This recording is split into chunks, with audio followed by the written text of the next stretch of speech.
The fire flickered against the frigid night as the motionless body lay in the snow, glazed eyes staring at a starless sky.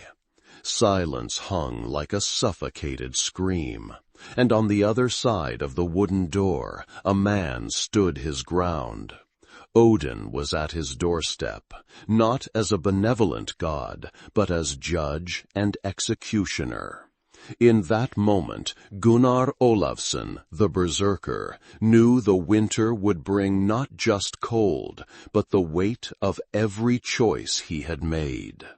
24 hours earlier, the small village of Vargheim had awakened beneath a heavy gray sky that promised snow at any moment. The wind carried the scent of pine and frozen earth, cutting through even the thickest firs. Gunnar's breath formed clouds before him as he stepped out of his solitary cabin on the settlement's edge. At 34 winters, his body bore the marks of a dozen raids and twice as many battles, a tapestry of scars that told stories his lips rarely did. The village stirred to life around him. Women tended smoking racks of fish, children collected kindling, and men sharpened blades dulled by labor. But Gunnar moved among them like a shadow, acknowledged with respectful nods, but never invited closer. They feared what slumbered within him, the beast that earned him the name Berserker, a warrior who fought with such savage fury that neither pain nor reason could touch him. Gunnar, called Thorstein, the village blacksmith, his hammer pausing mid-strike. The council meets tonight. Stores are low. The elders speak of rationing. Gunnar merely nodded, his gray eyes revealing nothing. 4 winters ago, rationing had meant death for many. For him, it had meant watching his wife Helga waste away from hunger, then his son Leif following her to Hel's cold embrace barely a fortnight later. The memories were carved deeper than any blade could reach. His daily ritual never changed. Check the traps, inspect the village perimeter, gather wood, repair what needed fixing. The work kept his hands busy while his mind drifted to places he fought to avoid. Today he mended fishing nets by the shore, the frozen lake stretching before him like polished steel. His fingers, calloused and scarred, worked the coarse rope with surprising gentleness. "They say this winter will be harsher than the last 3 combined," said Eric, an aging warrior who had once fought alongside Gunnar. "The seers have read it in the bones." "The seers said the same last year," Gunnar replied, his voice rough from disuse. Eric chuckled, a hollow sound that held no mirth. "And they were right. We lost 17. 17 souls." Gunnar remembered each name, each face. In a village of barely 100, every loss carved away something vital. He finished the net with a tight knot and gathered his tools. "You still have that look," Eric observed. "What look?" "The one that says you're only half here. The rest of you died with them." Gunnar stood, slinging his axe over his shoulder. "Then half a man is what remains." As afternoon dimmed toward evening, Gunnar ventured into the forest that bordered Vargheim's northern edge. Here, among ancient pines that had witnessed centuries of human struggle, he felt a strange peace. The trees didn't care about his past, his failures, his rage. They simply endured, as he did. He had come to check his snare line, a task that normally yielded a rabbit or 2 for his evening meal. The first 3 traps lay empty, disturbed by something that had taken the bait without being caught. Bad luck or clever prey, it made little difference to his empty stomach. The 4th trap was when he heard it, a sound so faint he almost dismissed it as wind. A whimper, muffled and weak, distinctly human. Gunnar froze, hand instinctively moving to the handle of his axe. In these lands, strangers meant danger. The clans of the north had been at war for generations, alliances shifting like the snowdrifts. He moved silently, following the sound to a small clearing. There, huddled against the base of a massive pine, lay a small figure. At first he thought it a child, but as he approached, he saw it was a young woman, no more than 15 winters old. Her clothing, once fine, but now torn and filthy, suggested she had traveled far. Dark blonde hair hung in matted tangles around a face pinched with cold and hunger. What caught his attention most were the runes tattooed on her left wrist, markings he recognized from a rival clan. She spotted him and tried to scramble away, her movements weak and uncoordinated. Her eyes, a startling green, widened with terror. "Ikke skade meg," she pleaded in a dialect from the eastern fjords. "Please, no hurt." Gunnar lowered his axe slowly. "I won't harm you," he said, in the common tongue of the northern tribes. The girl trembled violently, whether from fear or cold he couldn't tell, probably both. Her lips were blue, her thin fingers nearly black at the tips, the first signs of frost's deadly bite. Every instinct Gunnar had developed over years of survival screamed at him to walk away. Taking in a stranger, especially one bearing the marks of Ulfric Gudmundsson's clan, was asking for trouble. The girl could be bait in a trap, a spy, or simply a burden his village couldn't afford, with winter closing in. Yet something in those green eyes reached past the hardened shell he had built around himself. In them he saw the same desperate plea he had seen in his son's eyes as hunger slowly drained the life from him, a plea he had been powerless to answer. Without a word, Gunnar reached into his pouch and withdrew his last piece of bread, a small hard loaf he had been saving for his evening meal. He extended it toward her, his scarred hand steady. The girl stared at the offering, disbelief warring with desperate hunger on her face. "Take it," he said, "before I change my mind." Her thin fingers darted out, snatching the bread. She devoured it in rapid, animal bites, choking slightly in her haste. "Slower," he cautioned, "or you'll make yourself sick." She paused, then nodded, forcing herself to take smaller bites. As she ate, Gunnar studied her more carefully. The girl's face bore a thin scar across her forehead, and around her neck hung a necklace of what appeared to be broken bones, a talisman of some kind. Most telling was how she kept her back to the tree, eyes constantly scanning the forest around them. Someone was hunting her. "What's your name?" he asked when she had finished the bread. "Sigrid," she answered after a long hesitation. "Sigrid Eriksdottir." Gunnar nodded. The name told him little, but the patronymic confirmed she wasn't of Ulfric's direct bloodline. "Can you walk?"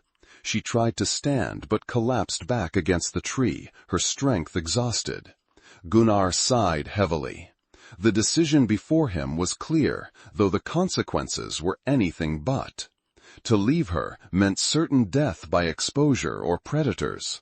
To help her meant risking not just his standing in the village, but potentially bringing Ulfric's wrath down upon all of Vargheim. He thought of the gods, of Odin who valued wisdom and cunning, of Thor who protected the weak, of Frigg who cherished life. What would they demand of him in this moment? "The village is an hour's walk," he said finally. "Night comes quickly. We need to move." Without waiting for her response, he removed his outer fur cloak and wrapped it around her thin shoulders. Then, with surprising gentleness for hands that had taken so many lives, he lifted her. She weighed almost nothing, a bundle of bones and fear in his arms. As he carried her through the darkening forest, Gunnar knew he had just crossed a line from which there would be no easy return. The culture of his people was clear: clan first, outsiders never. Yet here he was, breaking that sacred trust for a stranger bearing the marks of their enemies. The girl, Sigrid, rested her head against his chest, her body gradually relaxing as exhaustion overcame fear. For the first time in years, Gunnar felt something stir within him that he had thought long dead, the protective instinct that had once made him a father and husband rather than merely a warrior. By the time they reached the edge of the forest, twilight had descended. The village torches glowed in the distance, small beacons of warmth against the encroaching darkness. Gunnar paused, looking down at the girl in his arms. She had fallen into a fitful sleep, her face finally peaceful despite the dirt and hunger marks. He made his decision.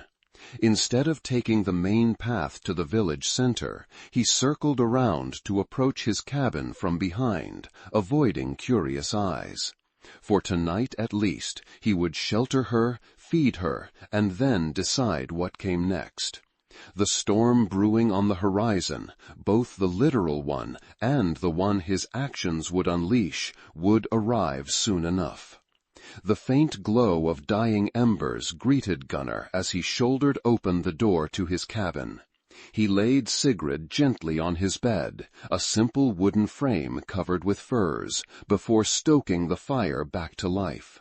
The small one-room dwelling gradually filled with warmth and flickering light, illuminating the sparse furnishings. A table, a chair, weapons mounted on the walls, and little else that spoke of comfort or personality. Sigrid stirred as the heat reached her, eyes fluttering open with momentary panic before focusing on Gunnar. "You're safe," he said, keeping his distance to avoid frightening her. For now.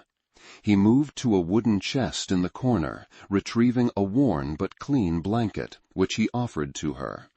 "Your clothes are wet. You need to get warm."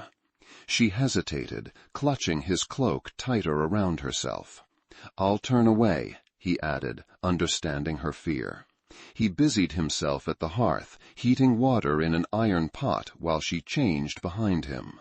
The sound of wet fabric hitting the floor was followed by the rustle of the blanket. "Done," she whispered. When he turned back, she sat huddled on the edge of the bed, the blanket wrapped tightly around her thin frame. Her clothes, a tattered dress and leggings, lay in a sodden heap on the floor. Gunnar hung them near the fire to dry, then poured the heated water into a wooden cup, adding dried herbs, a remedy his wife had once prepared for winter chills. "Drink," he instructed, offering it to her. "It will warm you from within." She accepted the cup with trembling hands, inhaling the steam before sipping cautiously. Her eyes widened slightly at the unexpected flavor, bitter but with a hint of sweetness. "Thank you," she said, the words barely audible. Gunnar nodded, then turned to his stores. From a small barrel he retrieved a strip of dried meat and a handful of berries preserved in honey, precious rations he had been saving. He placed them before her without ceremony. "Eat slowly," he advised. "Your stomach needs time." As she ate with careful restraint, Gunnar finally asked the question that hung between them. "Who are you running from?" Sigrid's hand paused halfway to her mouth. Fear flashed across her face, followed by a calculation that seemed too old for her young features. "Ulfric Gudmundsson," she finally admitted, eyes downcast. "He wishes me dead." Gunnar's jaw tightened. Ulfric was known throughout the northern territories, a brutal chieftain whose raids had claimed dozens of villages over the years. His clan, the Svartolfar, controlled the eastern passages and extracted tribute from any who wished to trade beyond the mountains. "Why?" Gunnar pressed. "What is a girl to such a man?" Sigrid's fingers unconsciously traced the rune tattoo on her wrist. I was to be given to his son in marriage, to seal an alliance. Her voice grew hollow.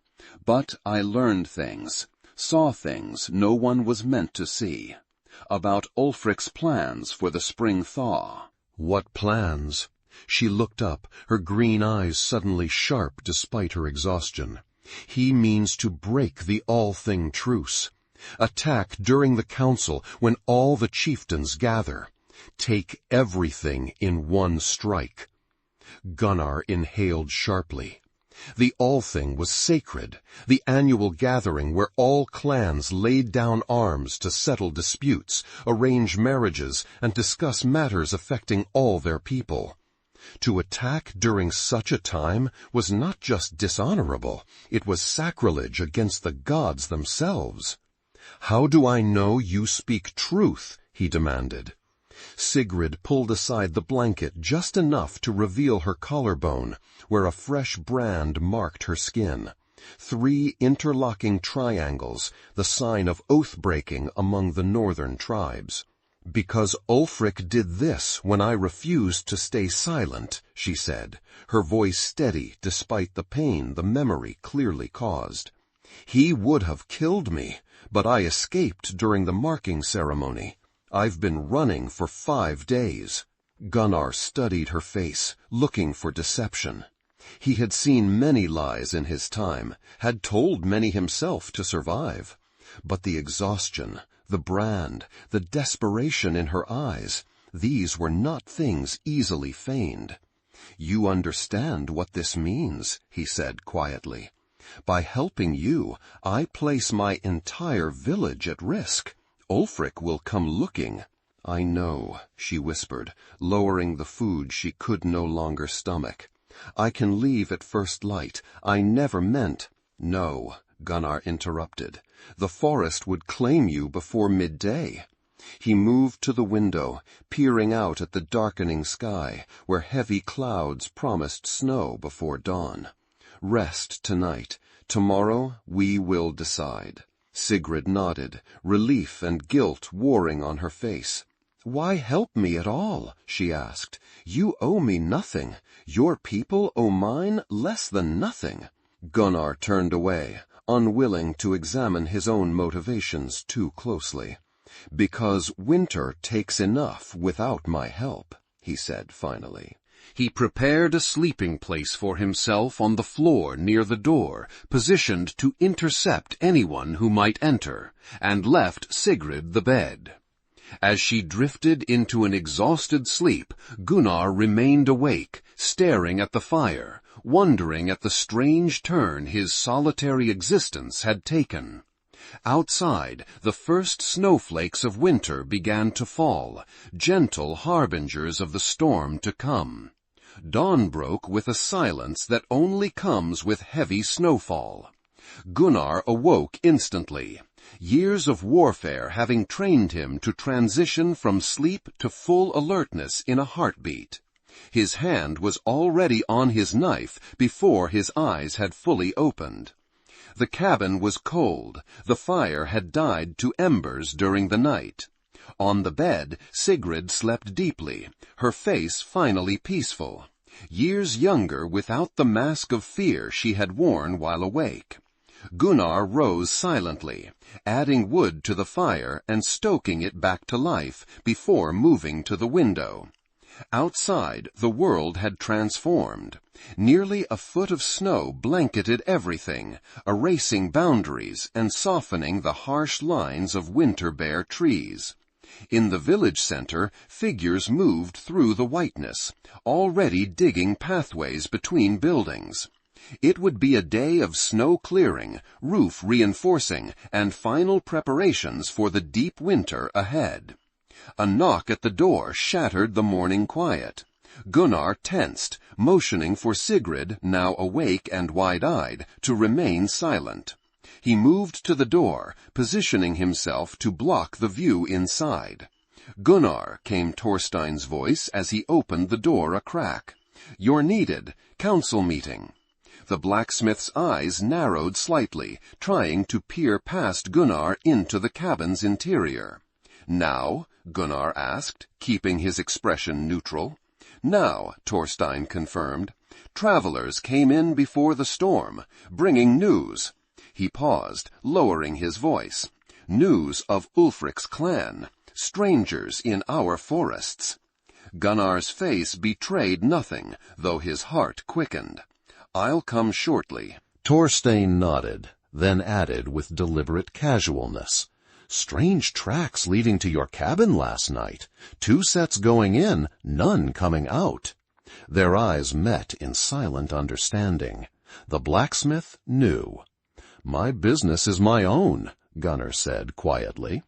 Not when it concerns the safety of Vargheim, Thorstein replied, equally quiet. The elders are already asking questions. After the blacksmith departed, Gunnar closed the door and turned to find Sigrid already gathering her now dry clothes. They know, she said, not a question, but a statement of fact. I should leave, now, before I bring more trouble. And go where? Gunnar gestured toward the window. The snow is knee-deep and still falling. You wouldn't make it a league before freezing or being tracked. Then what? She asked, clutching her meager belongings. Your people will never accept me, not with these. She held up her wrist with the clan markings. Gunnar was silent for a long moment, weighing options that all seemed equally dangerous. Finally, he reached a decision. Stay here. Bar the door after I leave. Open it for no one but me. He moved to a loose floorboard near the hearth, prying it up to reveal a small hollow containing a leather pouch. From it he withdrew a silver arm ring, a valuable piece that could buy passage on a ship when spring came. He held it out to her. If I don't return by nightfall, take this and wait until dark. Head south along the coast. There's a fishing village 2 days' walk. They trade with the mainland and ask fewer questions. Sigrid stared at the ring, then at him. Why would you not return? Because helping an enemy of Ulfric Gudmundsson, bearing his mark or not, is something our elders might view as treason. His voice was matter-of-fact, devoid of self-pity. She pushed the ring back toward him. I won't be the cause of more death. Then stay hidden and pray to whatever gods you believe in that I can convince the council. He tucked the ring into her palm, closing her fingers around it. But prepare for the worst. That's how we survive in the north. Gunnar dressed in his better tunic, still worn and patched, but appropriate for a council meeting. He strapped his ceremonial axe to his belt, rather than the battle-worn one he used for daily tasks. Among his people, appearances mattered, especially when one's loyalty might be questioned. Before leaving, he paused at the door. What exactly did you see? What makes you so dangerous to Ulfric? Sigrid's face darkened. Maps, detailed plans of the Althing grounds, numbers of warriors to be hidden in the forests. She swallowed hard. And a list of chieftains to be executed immediately, your Jarl Hakon among them. Gunnar absorbed this information silently. If true, it changed everything. This wasn't just about one girl's life anymore, but potentially the survival of all the northern clans. I'll return when I can, he said, stepping out into the snow and pulling the door firmly shut behind him.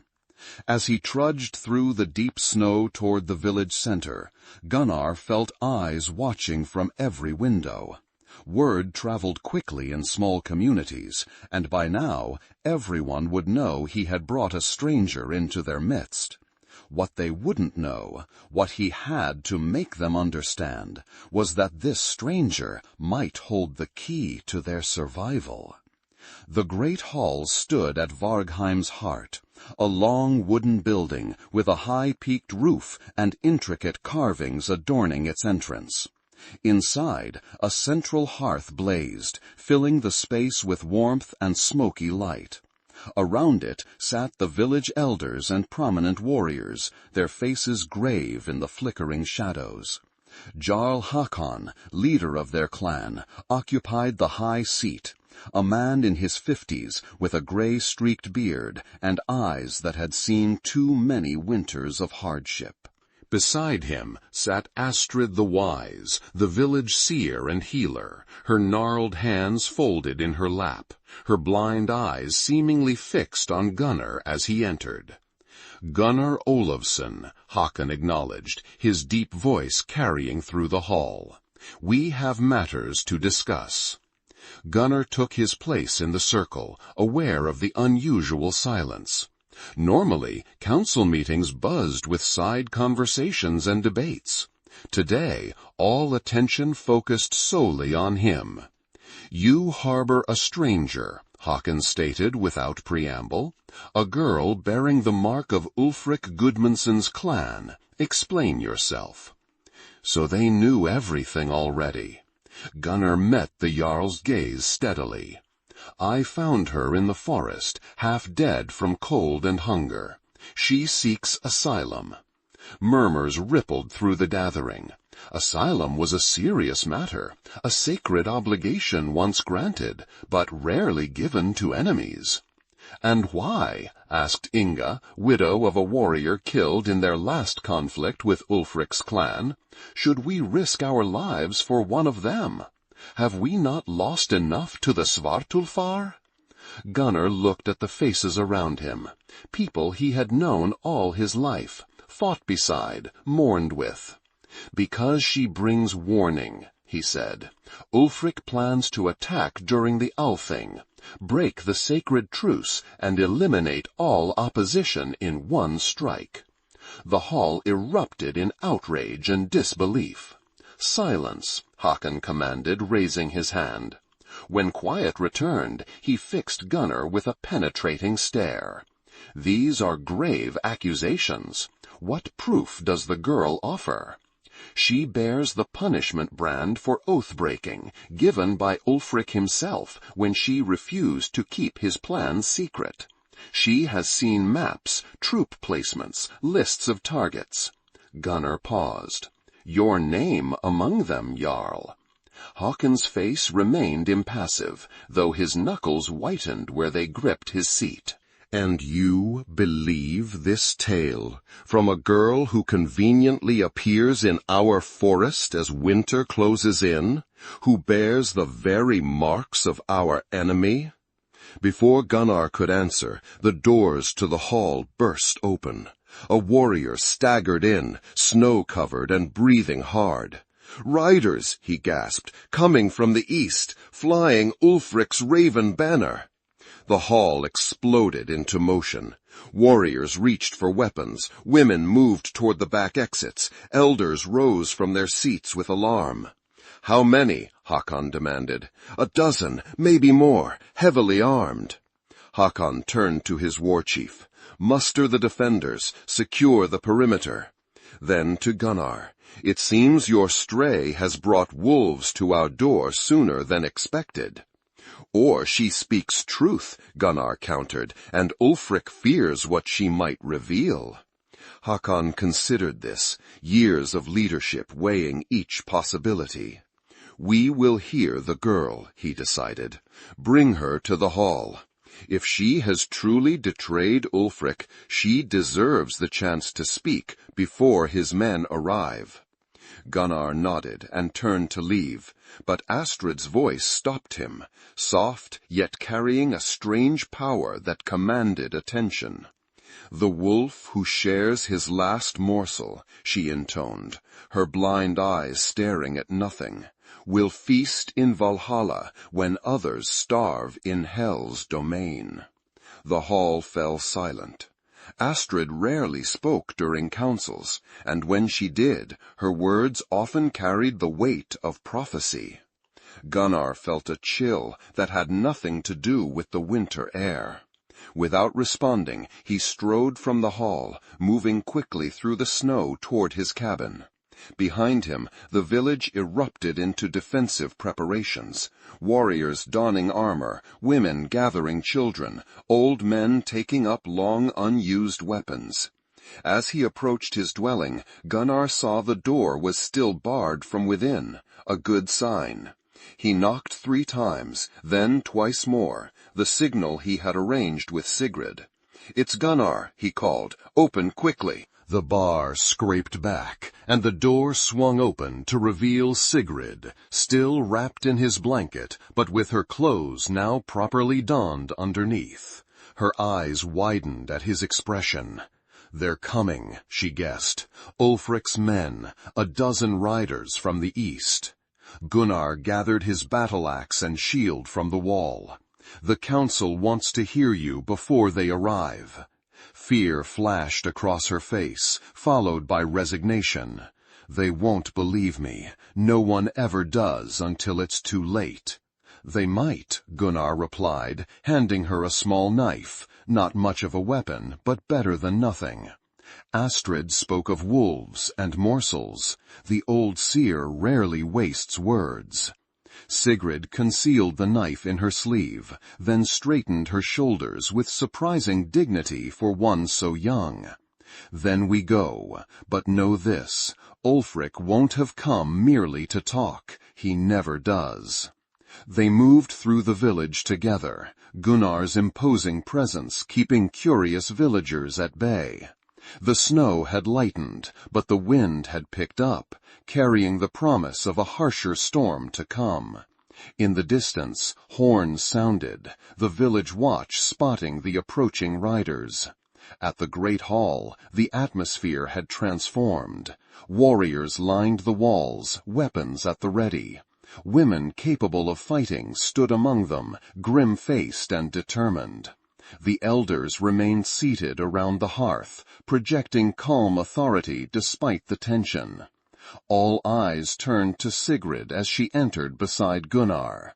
Her small frame seemed to shrink further under their collective gaze, but she kept her chin high, her steps steady. "Step forward, girl," Håkon commanded from his high seat. Sigrid did so, stopping at the edge of the central hearth. The firelight played across her face, highlighting both her youth and the hardness experience had carved into her features. "You claim Ulfric Gudmundsson plans treachery against the Althing?" Håkon said. "Tell us what you know, and be warned, we can smell a lie like rotting fish." Sigrid took a deep breath. "I was a handmaiden to Ulfric's wife, born to a family that owed him debt service. When his son Bjorn came of age, I was chosen to be his bride, not out of honor, but because I had no family left to object." She pushed back her sleeve, revealing the clan tattoo. "This mark was given 3 moons ago, binding me to the Svartalfar. I was to be married at winter's end." Her voice grew quieter. "One night, I was bringing mead to Ulfric's war council. They didn't notice me. Servants are like furniture, always present, never seen." Sigrid's eyes grew distant with memory. They had maps spread across the table, detailed drawings of the Althing grounds, the paths through the sacred woods, the placement of each clan's encampment. Ulfric was pointing to locations, assigning warriors to target specific chieftains. She looked directly at Håkon. "Your name was first on his list. Take Håkon's head before he can reach his weapons," he told his best fighter. Her gaze swept the room. They planned to bring 300 warriors, hidden in small groups approaching from different directions. When the horn sounds on the 2nd day of the Althing, they will strike simultaneously. The hall was deathly silent as she finished. Even the most skeptical listeners could hear the ring of truth in her detailed account. "And they discovered you listening?" Håkon prompted. Sigrid nodded. "A cup slipped from my hands. When they questioned me, I couldn't hide my horror." Her hand moved unconsciously to the brand on her collarbone. Ulfric said I had two choices: swear silence and marry Bjorn as planned, or die as an oath-breaker. I swore the oath to buy time, but that night I fled. Before anyone could respond, the distant sound of hoofbeats reached them. The riders were approaching the village gates. Håkon rose from his seat, his decision made. "Gunnar, take the girl to the root cellar beneath the smokehouse. Hide her there." "No," Gunnar countered, surprising everyone, including himself. "If we hide her, we admit guilt. Ulfric will have cause to search every building, tear apart our stores, perhaps worse." "What do you suggest?" Håkon asked, one eyebrow raised. "We face them openly. The girl stands with us as one under our protection. We hear Ulfric's claims and make our own judgment, as is our right." Murmurs of both approval and concern rippled through the hall. What Gunnar proposed was bold, perhaps foolhardy, but it carried the weight of ancient custom. No chieftain could demand another surrender someone under their protection without just cause, proven before witnesses. Håkon studied Gunnar's face, then nodded slowly. "The Berserker counsels wisdom rather than blood. These are strange days indeed." He turned to his warriors. "Open the gates. We will hear what Ulfric's men have to say. But be ready. Hospitality does not mean we lower our guard." As the hall's great doors were thrown open to face the approaching threat, Gunnar moved to stand beside Sigrid. Without looking at her, he spoke quietly. "Stay close to me. Say nothing unless directly questioned by Håkon. And remember," he finally turned to meet her eyes, "you are no longer alone." Something shifted in Sigrid's expression, a softening, a flicker of what might have been hope. She gave a single, determined nod. Outside, the thunder of hooves grew louder as Ulfric's riders approached through the swirling snow. The riders entered Vargheim's central clearing in a display of calculated intimidation. Horses snorting plumes of steam, weapons prominently displayed, faces grim beneath fur-lined hoods.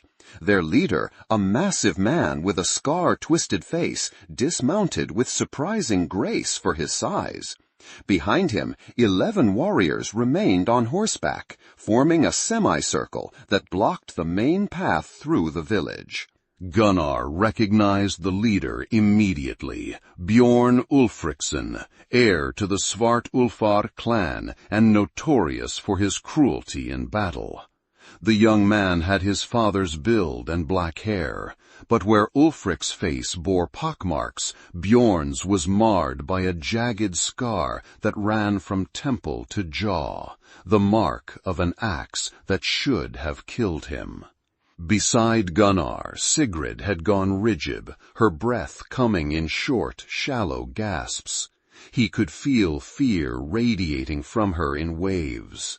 "Bjorn," she whispered, so quietly only Gunnar could hear. "Not Ulfric. Bjorn is worse."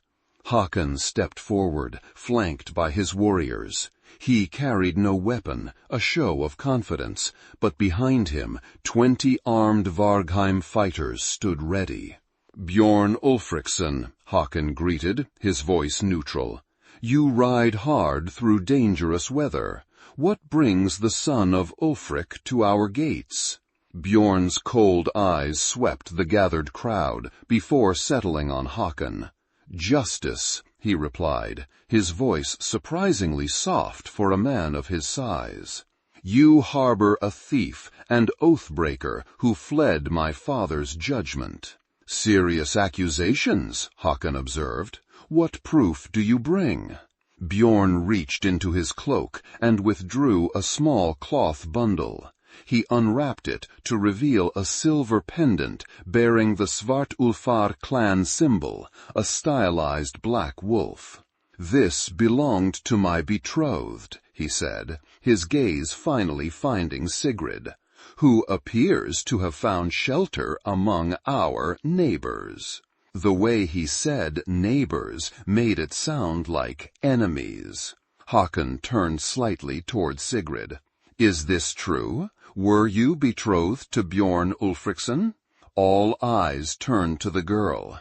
Gunnar could see her fighting the urge to shrink back, to hide behind him. Instead, she stepped forward, her voice clear despite her fear. I was promised to him against my will, she acknowledged, and I fled when I discovered the dishonor planned against the sacred Alfing. Murmurs swept through both groups. Bjorn's face darkened with rage. The girl speaks madness, he spat. She stole from our stores and fled with family treasures after breaking sacred oaths. My father wants her returned for proper judgment. And what judgment would that be? Gunnar asked, speaking for the first time. Bjorn's eyes narrowed as they shifted to Gunnar. The Berserker speaks. I thought your kind only knew how to growl and kill. Answer the question, Håkon commanded, his patience visibly thinning. Bjorn shrugged. The punishment for oath-breaking is clear in all our laws, death. Yet she already bears the brand, Gunnar pointed out. The punishment has been given. What more does Ulfric want with her? That is clan business, Bjorn snapped, not yours. It became our business, Håkon interjected, when she sought asylum and brought warning of treachery against all clans. A dangerous silence fell. Bjorn's warriors shifted on their horses, hands moving subtly toward weapons. Vargheim's defenders tensed in response. So, Bjorn said slowly, the little snake has been spreading her poison here too. He fixed Sigrid with a look of pure hatred. Did you tell them how you seduced my father's advisor for information? How you murdered a guard to escape? Sigrid's face drained of color. That's not— Enough, Håkon interrupted. These accusations can be settled properly at the Althing in spring, before all the clan leaders. Until then, the girl remains under Vargheim's protection. Bjorn's laugh was cold and humorless. You would risk war over a lying thrall? Perhaps the mighty Håkon is growing senile in his old age. Perhaps Ulfric's son fears what truths the girl might speak before the assembled clans, Håkon countered, his voice hardening. Why else ride through a snowstorm to retrieve one insignificant runaway? The tension in the clearing was palpable now, a taut string ready to snap. Gunnar could feel the familiar heat building in his blood, the berserker rage stirring beneath his carefully maintained control. He forced it down, knowing that the first move in this dangerous game could not come from him. Bjorn studied Håkon's resolute expression, then Gunnar's watchful stance beside Sigrid. His lips curled into a mocking smile. Very well, he said with exaggerated courtesy. Keep your new pet, but know this, my father does not forget slights. When spring comes, Vargheim may find itself with fewer friends than it expects. He turned to his men. We ride. As they mounted to leave, Bjorn paused, looking directly at Sigrid. Sleep lightly, little snake. Winter is long, and walls are not always protection enough. The threat hung in the air as the riders wheeled their horses and galloped back through the village gates, disappearing into the swirling snow as quickly as they had come. Only when they were well out of sight did the tension break. Warriors lowered weapons, villagers emerged from doorways, and conversations erupted throughout the clearing. Håkon turned to Gunnar and Sigrid, his expression grave. That went too easily. Bjorn is not known for accepting defeat, however temporary. Gunnar nodded. They'll be back, perhaps not today or tomorrow, but before the snow melts. Then we prepare, Håkon decided. He addressed the gathered villagers. Double the watch, inspect our defenses. No one travels alone, even within our walls. Then to Gunnar, bring the girl to my quarters. We need to know everything she can tell us about Ulfric's forces. As the village mobilized around them, Gunnar placed a protective hand on Sigrid's shoulder. She was trembling again, but differently now, not with fear, but with fury. He lied, she whispered fiercely, about the guard, about everything. I took nothing but the clothes on my back. I know, Gunnar replied simply. She looked up at him, surprise flickering across her face. How can you be sure? Because, he said as they walked toward Håkon's longhouse, a girl who would risk death to warn strangers of treachery is not one who kills for convenience. For the first time since he had found her, Sigrid's face softened with something approaching a smile, small and cautious, but real. The storm that had threatened all day descended upon Vargheim with savage force that night. Winds howled through the village like hungry wolves, driving snow into every crack and crevice.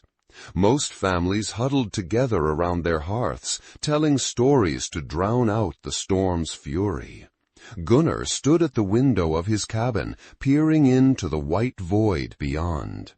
After hours of questioning by Håkon and the council, Sigrid had been placed under his protection.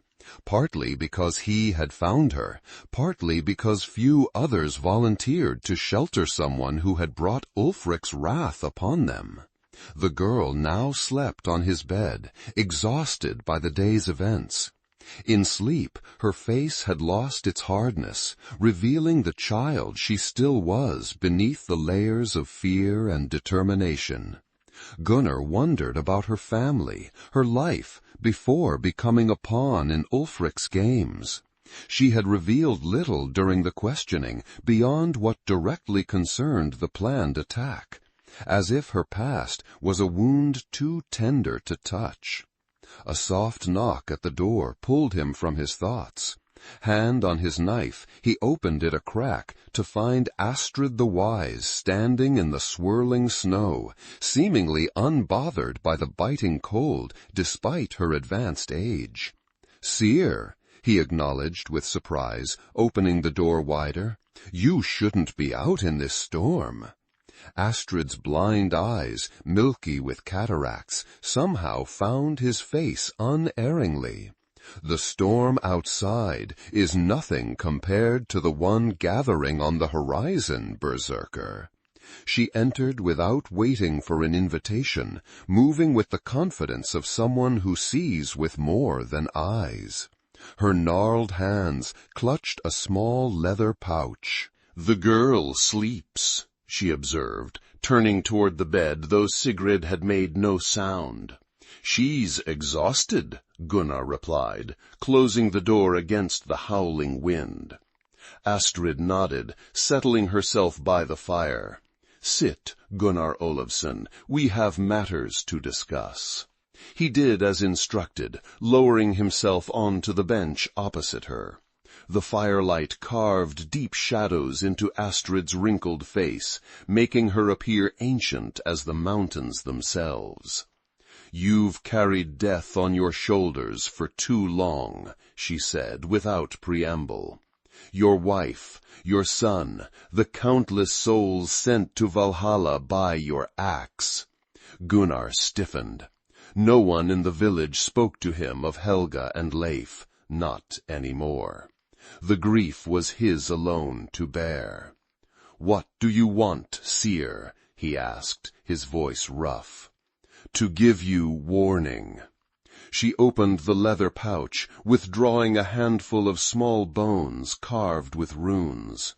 With a practiced motion, she cast them onto the floor between them, studying their pattern with unseeing eyes. "Odin's gaze has turned toward you," she murmured. "The Allfather watches with interest." "I want nothing from the gods," Gunnar said flatly. "They've taken enough already." Astrid's laugh was dry as autumn leaves. "What the gods want is rarely what we would choose, Berserker." Her fingers traced the air above the scattered bones. "I see blood on snow. A choice between two paths. A stranger at your door when winter is deepest." Gunnar glanced toward Sigrid. "The stranger is already here." "Not that one," Astrid corrected. "Another will come, wearing a familiar face, but carrying deception. When he knocks, remember this: not all gifts are blessings, and not all wounds are curses." Before Gunnar could question her cryptic warning, Astrid gathered her bones and rose to her feet. "The girl carries more than secrets, Gunnar Olavsson. She carries fate. Yours and many others." "I don't believe in fate," he replied, "only in choices and their consequences." Astrid smiled, a knowing expression that made him uncomfortable.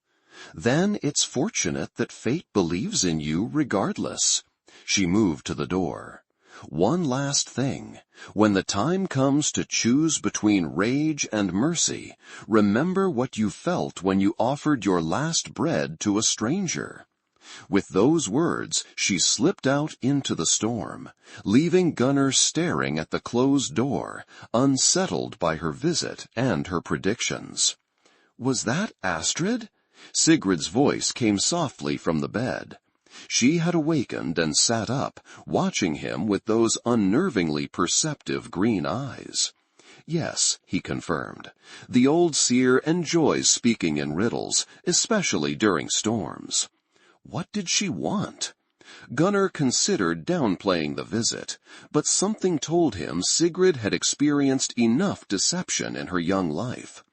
To warn me about choices to come, about Odin watching. Sigrid pulled her knees to her chest, wrapping the blanket tighter around herself. "My grandmother was a seer. She said the gods speak most clearly to those who have lost the most." She studied his face in the firelight. "You've lost much, haven't you?" The question pierced him like a blade, direct and painfully accurate. Normally, he would deflect such personal inquiries with silence or a cutting remark. But tonight, with the storm shrieking outside, and Astrid's warnings fresh in his mind, something compelled him to answer. "My wife, Helga. My son, Life. 4 winters ago, when the crops failed." His voice remained steady, though each word felt like a stone pulled from a deep well within him. Helga gave Life her portions. Then she grew too weak. After she was gone, nothing I did could save him. Sigrid was silent for a long moment. When she spoke, her voice held no pity, only understanding. "My mother did the same for me during a raid 3 summers ago. She hid me in a root cellar and stood outside the door. I heard everything." She swallowed hard. "That's how I became debt-bound to Ulfric's household. No family left to ransom me." They sat in silence then, 2 survivors connected by parallel losses. The howling wind outside, a fitting accompaniment to memories too painful for tears. Finally, Sigrid asked, "Do you think they'll come back, Bjorn and his men?" "Yes," Gunnar answered honestly. "The question is not if, but when and how." "I've brought danger to your people," she said, guilt evident in her voice. "Perhaps I should have kept running." To what end? Death in the forest instead of at Ulfric's hand? Gunnar shook his head. You made the right choice. Warning others of treachery is always the right choice, whatever comes after. Sigrid's expression suggested she wasn't convinced, but appreciated his words nonetheless. What happens now? We prepare. We watch, and when they come, Gunnar's eyes hardened. We show them why the northern clans have survived centuries of winters and wars. Outside, the storm continued its assault, but inside the small cabin, something fragile had formed. Not quite trust, not quite friendship, but an alliance forged in shared pain and common purpose. It would have to be enough for whatever challenges the coming days would bring. For 7 days the storm raged without pause, blanketing Vargheim in snow deeper than a tall man's height in some places. The village became an island in a frozen sea, cut off from the outside world. Pathways had to be dug between buildings daily, and the watchfires burned constantly, despite the challenge of keeping them lit in the howling wind. During this time of forced isolation, Sigrid gradually integrated into village life. Initial suspicion gave way to cautious acceptance as she worked tirelessly alongside the women, mending clothes, preparing food, carrying water from the central well. She spoke little of her past, but her knowledge of medicinal herbs impressed even the most skeptical elders when she helped treat a child's winter fever. Gunnar watched this transformation from a distance, maintaining his solitary habits while ensuring her safety. Each morning he would leave to check traps or stand watch. Each evening he would return to find his sparse cabin subtly changed. Organized, cleaner, with the scent of cooked food replacing the musty odor of bachelor living. They developed an unspoken routine, existing together yet separate, each respecting the other's space and silence. On the 8th day, the storm finally broke. The village emerged into brilliant sunshine that transformed the snowscape into a blinding white expanse. The sudden silence after days of constant wind felt almost unnatural, leaving ears ringing with its absence. Gunnar stood atop the eastern watchtower, surveying the pristine landscape beyond Varbheim's walls. No tracks marred the snow's perfect surface. A good sign, but not one that brought comfort. The storm had kept Ulfric's men at bay, but it had also prevented Vargheim from sending messengers to allied clans, leaving them isolated just as winter tightened its grip. "Beautiful, isn't it?" Hakon's voice came from behind him. The Jarl climbed the last few rungs of the ladder, slightly winded from the exertion. "Deceptively so." Gunnar nodded in agreement. "Like a burial shroud." Hakon chuckled without humor. "Always the cheerful one, Gunnar." He joined him at the railing, squinting against the sun's glare. "The girl has proven useful. Astrid says she has the makings of a healer." "She's survived much," Gunnar replied. "It either breaks you or forges you stronger." "And which did it do to you?" Hakon asked, glancing sideways at him. Gunnar didn't answer immediately. The question struck too close to doubts he rarely examined. "I'm still here," he said finally. "Yes, you are." Hakon turned to face him fully. "But for years you've been here without being present, a ghost walking among us, going through the motions of living." He gestured toward the village below. "Until you brought that girl through our gates." Gunnar shifted uncomfortably. "She needed help. Anyone would have done the same." "But no one did. You did." Hakon's weathered face grew serious. "The council has decided.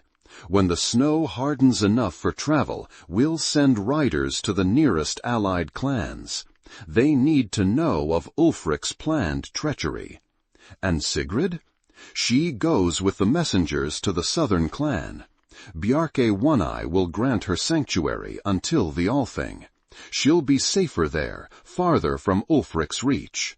Gunnar felt an unexpected resistance to this plan, though he knew it was logical. When? 3 days, if the weather holds. Håkon studied him with knowing eyes. Unless you have objections? It's the wisest course, Gunnar acknowledged, his voice neutral despite the strange hollowness the news created in his chest. Håkon nodded, apparently satisfied. Good. You'll escort her and the messengers to the southern pass. Your axe will ensure they reach Bjarke's territory safely. With that, the Jarl descended the ladder, leaving Gunnar alone with his thoughts and the vast white landscape that suddenly seemed emptier than before. That evening, Gunnar returned to his cabin later than usual, having spent hours helping clear snow from the village perimeter. He paused outside his own door, an unfamiliar reluctance slowing his hand. Inside, he would have to tell Sigrid of the council's decision, that in 3 days she would leave Vargheim, and, by extension, his protection. It shouldn't matter. She was safer with Bjarke's clan. His duty had been fulfilled the moment he brought her to the village. Yet something about sending her away felt like failure. He pushed the door open to find the cabin warm and filled with the aroma of cooking. Sigrid stood at the hearth, stirring something in his old iron pot. She looked up as he entered, a hesitant smile forming on her lips, a recent development that still surprised him each time. "You're late," she observed, returning to her stirring. "The elders had you clearing half the forest from the look of you." Gunnar hung his snow-covered cloak by the door, noting that she had already laid out dry clothes for him near the fire. These small considerations, anticipating needs he hadn't expressed, were foreign to his solitary existence. "The council has made a decision," he said, deciding directness was kindest. "In 3 days you'll travel south with messengers to Bjarke One-Eye's clan. They'll grant you sanctuary until the Althing." Sigrid's hand stilled over the pot. Her back remained to him, but he could see tension gather in her shoulders. "I see," she said finally, her voice carefully neutral. "That's wise. Bjarke's territories are well protected. I'll escort you to the southern pass," he added, "ensure you reach their borders safely." She nodded without turning. "Thank you." An uncomfortable silence fell between them, broken only by the bubbling of the pot and the occasional crack from the fire. Gunnar changed into the dry clothes, acutely aware of the awkwardness that had never existed before. When Sigrid finally turned to serve the stew, a simple but hearty mixture of dried meat, preserved vegetables, and wild grains, her expression was composed, though her eyes seemed shadowed. "I should thank you," she said as they ate, "for everything. Many would have left me in the forest that day." "I did what was necessary," Gunnar replied, uncomfortable with gratitude. "No," she countered quietly. "You did what was right, even knowing it would bring trouble. There's a difference." They ate in silence for a while, each lost in thought. Outside, the temperature dropped as night deepened, causing the timber walls to creak and settle. "Will you return to raiding in spring?" Sigrid asked suddenly. "After the Althing?" The question caught Gunnar off guard. He hadn't considered his future beyond the immediate challenges of winter survival and Ulfric's threat. "I don't know," he answered honestly. "The Berserker's path is difficult to abandon." "But not impossible," she suggested, studying him across the small table. "You're more than the rage, Gunnar Olavsson. I've seen it." Her words stirred something within him, a possibility he had long since dismissed. Before he could respond, however, the warning horn sounded from the village walls. 2 long blasts followed by a short one. Intruders approaching from the west. Both were on their feet instantly. Gunnar grabbed his axe and shield from the wall. "Stay here," he ordered. "Bar the door after I leave." "No," Sigrid countered, already pulling on her boots. "If it's Bjorn's men, I should be with the council. They'll need to know what we're facing." Gunnar wanted to argue, but recognized the determination in her eyes. She had survived Ulfric's household. She wouldn't cower now. "Stay close," he conceded, "and take this."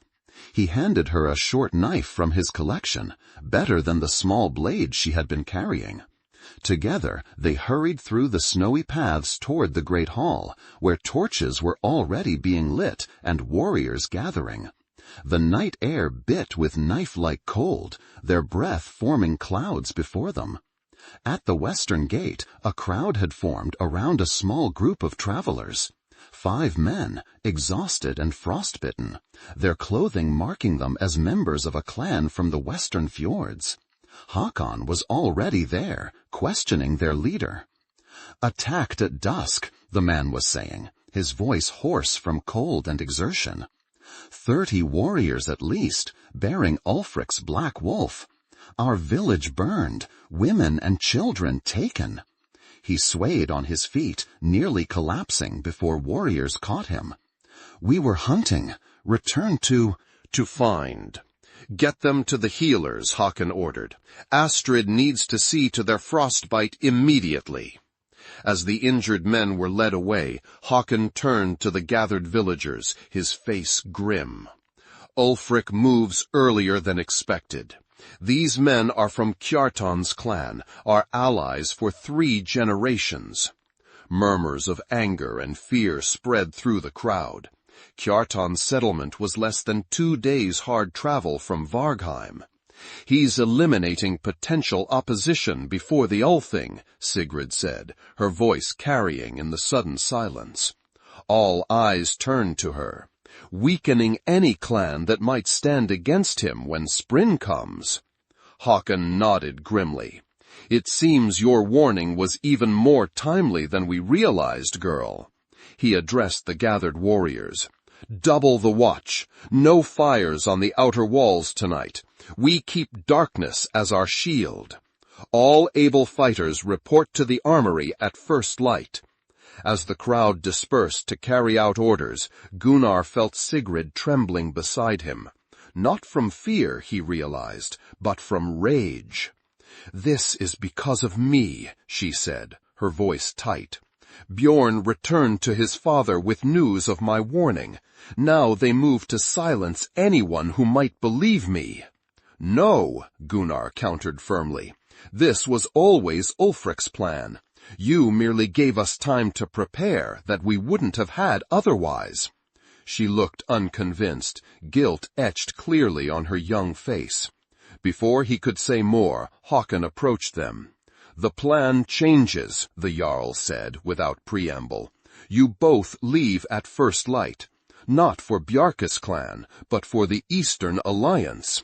If Ulfric is targeting our Western allies first, the Eastern path may still be clear." His eyes fixed on Sigrid. "Your testimony must reach the Ulthing, girl, whatever the cost." "I understand," she replied, straightening her shoulders. Hakon turned to Gunnar. "Take Thorstein and Eric with you. Travel light and fast. If you encounter Ulfric's men—" He didn't need to finish the thought. "We'll reach the eastern clans," Gunnar assured him, though both men knew it was a promise that might prove impossible to keep. As they returned to the cabin to prepare for the journey, the night seemed to press closer around them, the stars above cold and distant as the gods themselves. The peaceful interlude was over. Tomorrow would bring new dangers, new choices, and perhaps the confrontation they had both been dreading since Sigrid first appeared in Gunnar's forest. In the darkness before dawn, Vargheim stirred with purposeful activity. Warriors checked weapons and armor, women prepared travel rations, and Hakon held final counsel with his most trusted advisors. The air was tense with anticipation, not of victory, but of survival. Inside Gunnar's cabin, preparations had a different quality. Sigrid moved with quiet efficiency, packing only what was essential: dried meat, hard bread, spare clothing, flint and tinder. Her face was set with determination, though shadows under her eyes revealed a sleepless night. Gunnar had spent the hours of darkness oiling his leather armor, sharpening his axe, and checking the bindings on his shield. Each motion was practiced, almost meditative, the ritual of a warrior preparing for battle. But beneath this familiar routine lurked unfamiliar concerns. In previous campaigns, he had worried only for himself and his battle brothers. Now, his thoughts kept returning to the girl who would travel under his protection. "You should wear this," he said, holding out a leather jerkin he had modified during the night.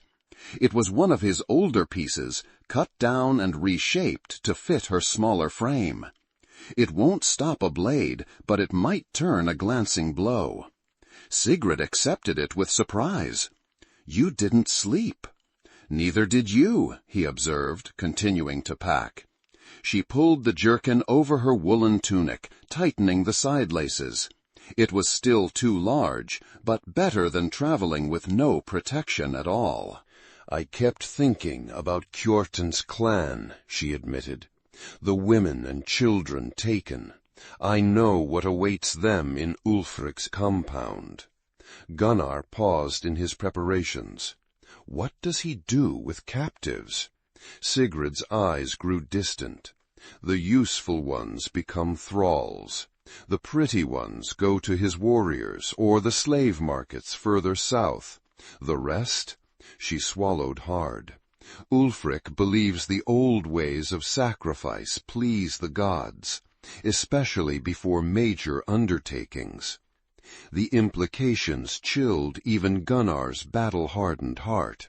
Human sacrifice was rare among the northern clans, practiced by some during the darkest times, but generally viewed with distaste. That Ulfric would revive such customs spoke to his growing madness. A knock at the door interrupted the grim conversation. Eirik entered, followed by Thorstein. Both were fully armed, faces solemn beneath their fur-lined hoods. "It's time," Eirik said simply. "Hakon waits at the eastern gate." They gathered their supplies in silence. As Sigrid moved to the door, she paused, looking back at the small cabin that had been her sanctuary. Her hand traced the wooden doorframe briefly, a farewell to the first place she had felt safe in many months. Outside, the pre-dawn air bit with vicious cold. The sky still dark, save for a faint lightning on the eastern horizon. Frost had formed on every surface, transforming Vargheim into a glittering, otherworldly landscape. Their breath formed thick clouds before them as they made their way to the eastern gate, where a small gathering awaited. Hakon stood with several elders, including Astrid the Wise. The old seer's blind eyes seemed to follow their approach unerringly. "The path ahead is treacherous," Hakon said without preamble. "Not just with snow and cold, but with enemies who know these lands as well as we do. Travel by day when you must, but prefer the cover of darkness." He handed Gunnar a small carved wooden token bearing the Vargheim wolf symbol. "Show this to Halvard the Red. He will recognize our mark and grant you audience." Next, he turned to Sigrid, his weathered face softening slightly. "You have shown courage beyond your years, girl. May the gods watch over your journey." Astrid stepped forward then, her gnarled hand reaching for Sigrid. The girl knelt respectfully before the seer, who placed her palm on Sigrid's head. "The raven flies before you, the wolf behind," Astrid murmured, her voice carrying the strange resonance that signaled prophecy. "Trust neither the easy path nor the familiar face.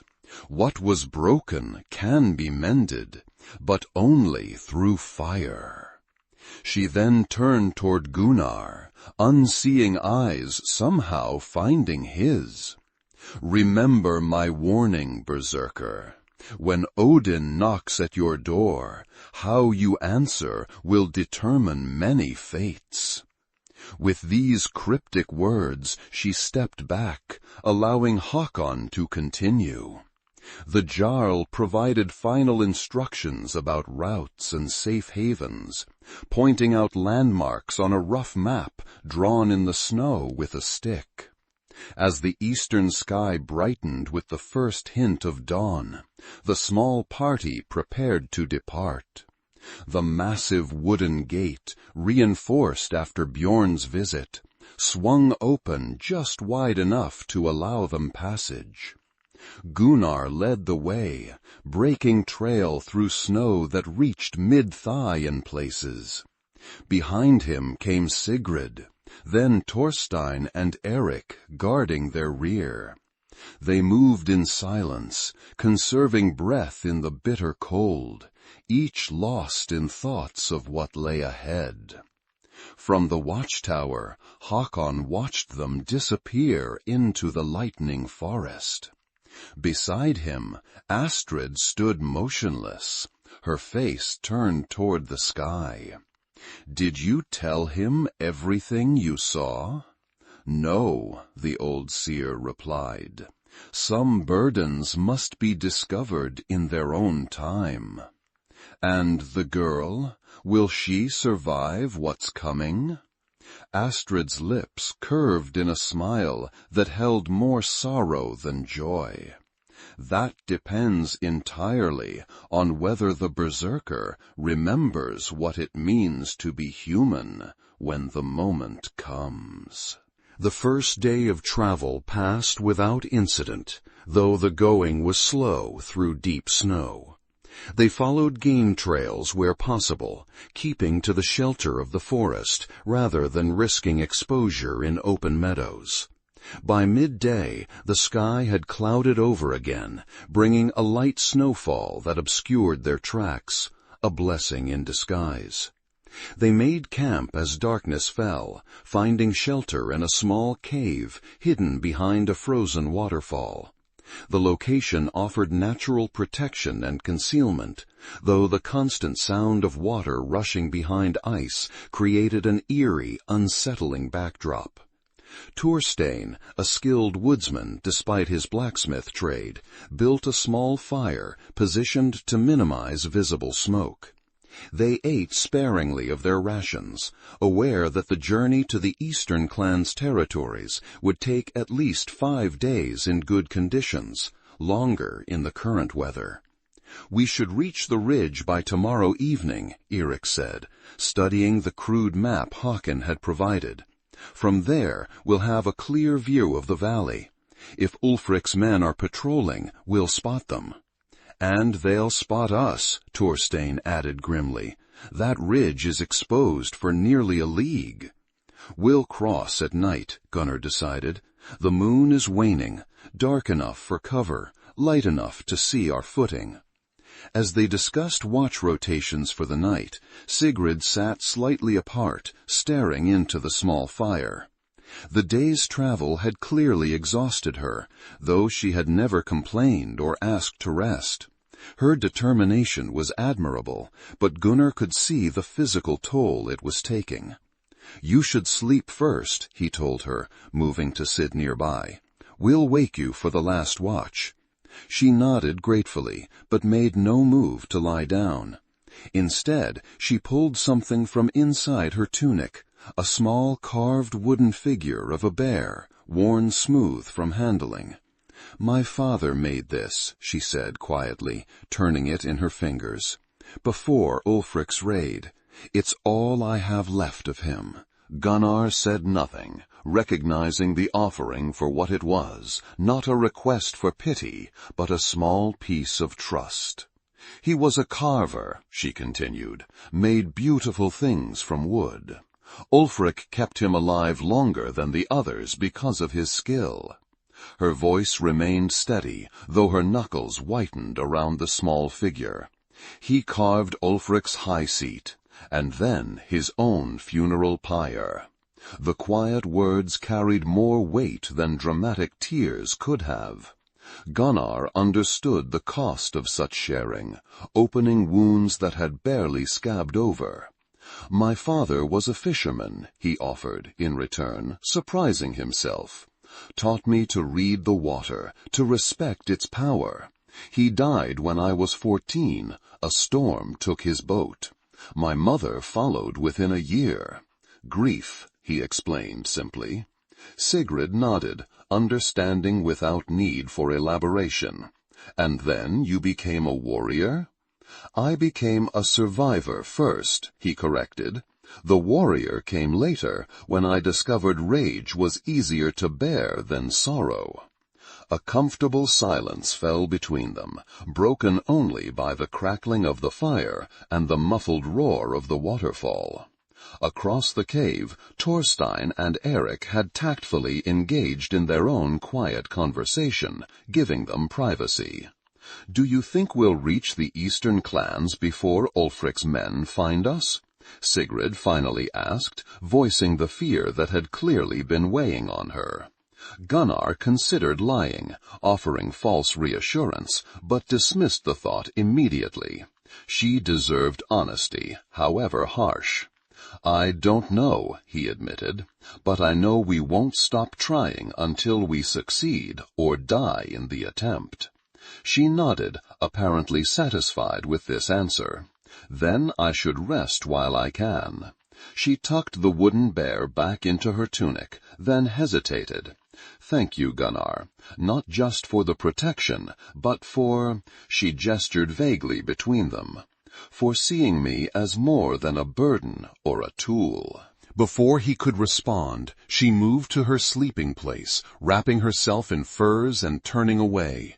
Gunnar remained by the fire, pondering her words and the strange warmth they kindled within him, a feeling so long absent he barely recognized it as hope. The second day brought challenges greater than deep snow. By mid-morning, the wind had picked up, driving icy particles into any exposed skin with needle-like intensity. They walked with heads bowed, hoods pulled forward, communication reduced to occasional hand signals. By afternoon, they reached the foothills leading to the ridge Eric had mentioned. Here, the forest thinned, forcing them to move from cover to cover, always watching for signs of other travelers or patrols. It was Thorstein who spotted the tracks first, a line of footprints cutting across their path, partially filled with fresh snow, but still visible. He signaled for a halt, dropping to one knee to examine them more closely. 6 men, heavily armed, he reported quietly when the others gathered around. Traveling east to west, passed here perhaps 3 hours ago. "Ulfric's?" Eric asked. Thorstein pointed to a distinctive boot print. "This pattern, studded leather with iron reinforcement at the heel. I've seen it before, on Svartulfar raiders." Gunnar studied the direction of travel. "They're moving parallel to the ridge, not crossing it, patrolling, most likely. Or hunting," Sigrid added softly, "for us." The possibility hung heavy in the cold air. If Ulfric had sent men specifically to intercept them, it meant someone in Vargheim had sent word of their departure and route, a traitor in their midst. "We change course," Gunnar decided. "North, then east. Avoid the ridge entirely." "The northern path adds 2 days at least," Eric objected, "through deeper snow and more exposed terrain." "Better slow than dead," Thorstein countered. They altered their route, moving cautiously through increasingly rugged terrain. The delay chafed at all of them, but the alternative was too risky to contemplate. By nightfall, they had covered less distance than planned, forced to make camp in a stand of dense pines that offered poor shelter from the biting wind. Too exposed for a fire, they huddled together for warmth, eating cold rations and taking turns on watch. The temperature dropped steadily throughout the night, reaching a bone-deep cold that made sleep nearly impossible. During his watch, Gunnar noticed Sigrid shivering violently, despite being sandwiched between Thorstein and Eric for warmth. Without hesitation, he removed his outer fur cloak and draped it over her. She stirred briefly, murmuring thanks before falling back into restless sleep. By dawn, all 4 travelers were stiff, exhausted, and dangerously cold. They moved out quickly, hoping physical exertion would restore circulation and warmth. The day brought clearer skies but even lower temperatures, the sun offering light without heat. Mid-morning, disaster struck. As they crossed a frozen stream, the ice gave way beneath Eric, plunging him knee-deep into frigid water. They pulled him out immediately, but the damage was done. His boots and leggings soaked in seconds. "We need fire," Gunnar stated flatly, "now." They found minimal shelter in a rocky outcropping and quickly gathered what dry wood they could find. Thorstein, using skills honed through years at the forge, coaxed a small flame from spark to fire with remarkable speed. They removed Eric's wet boots and leggings, rubbing his feet and legs vigorously to prevent frostbite. "Fool's mistake," Eric muttered through chattering teeth. "Should have tested the ice first." "Could have happened to any of us," Thorstein assured him, continuing to work circulation back into his friend's pale feet. Sigrid had been rummaging through her small pack and now produced a leather pouch. "Willow bark and wintergreen," she explained, adding a pinch to their water flask. "For the pain when feeling returns." Gunnar watched her work, noting the confidence in her movements. These were not skills learned casually, but through careful training. Further evidence that her role in Ulfric's household had been more significant than she had revealed. The unplanned stop cost them precious hours. By the time Eric could walk again, his boots dried but stiff, his gait slightly favoring his right leg, the sun was already past its zenith. They pushed on, knowing they had fallen dangerously behind schedule. As afternoon faded toward evening, the terrain grew increasingly difficult. A maze of rocky outcroppings and deep snowdrifts that forced them to backtrack repeatedly. Frustration mounted with each delay, though no one voiced it aloud. They had just begun searching for a suitable campsite when Gunnar froze, raising his hand for silence. The others immediately stilled, straining to hear what had caught his attention. At first, there was nothing but the whisper of wind through pine branches. Then it came again, the distant but unmistakable sound of horn calls. 3 short blasts, then a long one.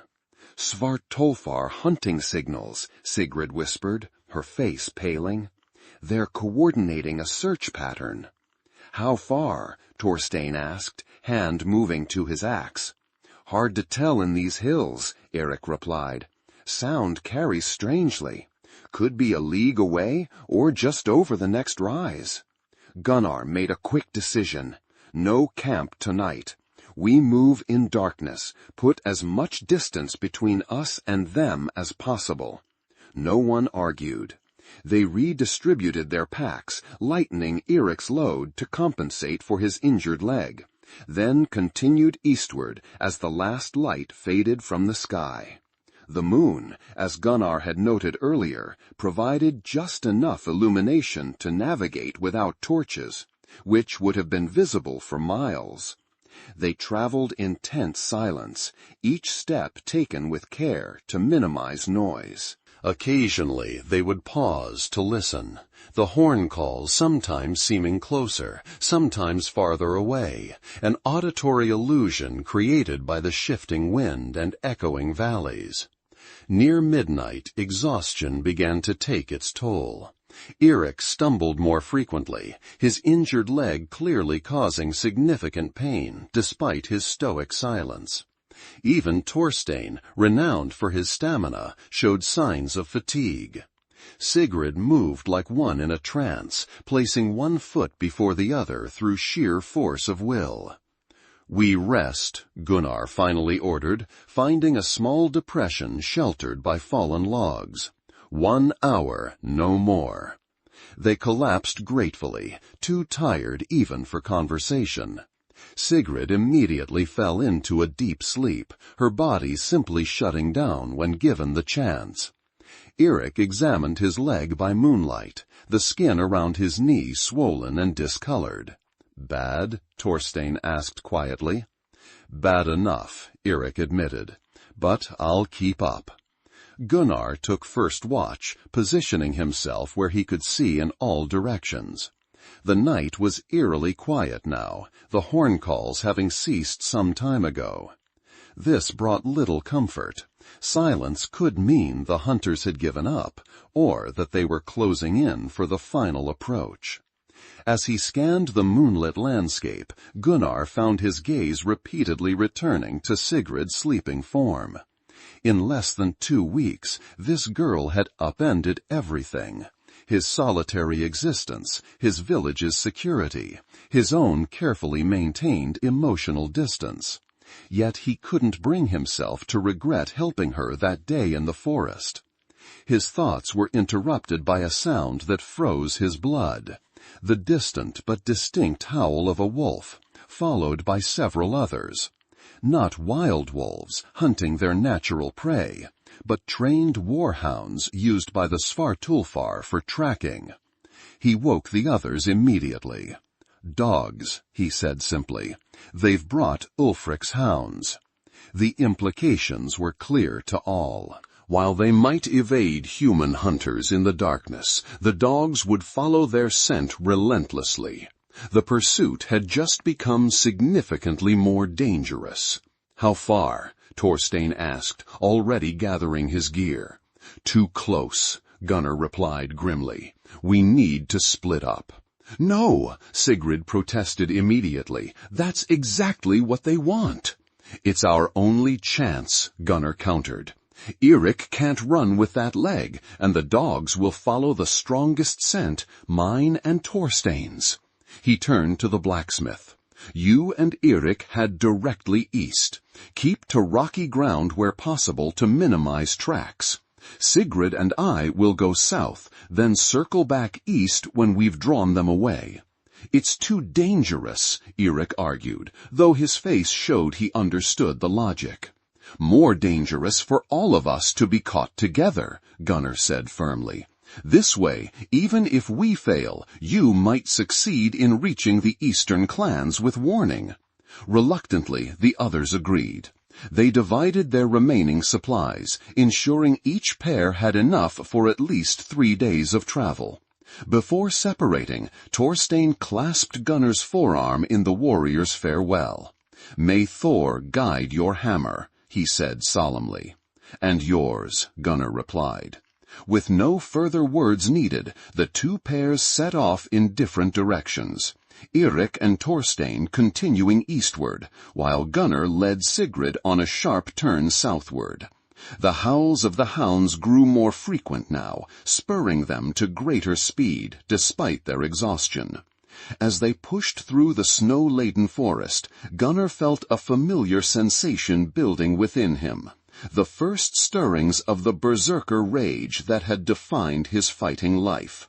He embraced it partially, allowing it to fuel his tired muscles and sharpen his senses, but keeping it leashed beneath conscious control. Beside him, Sigrid moved with surprising endurance for one so young and recently malnourished.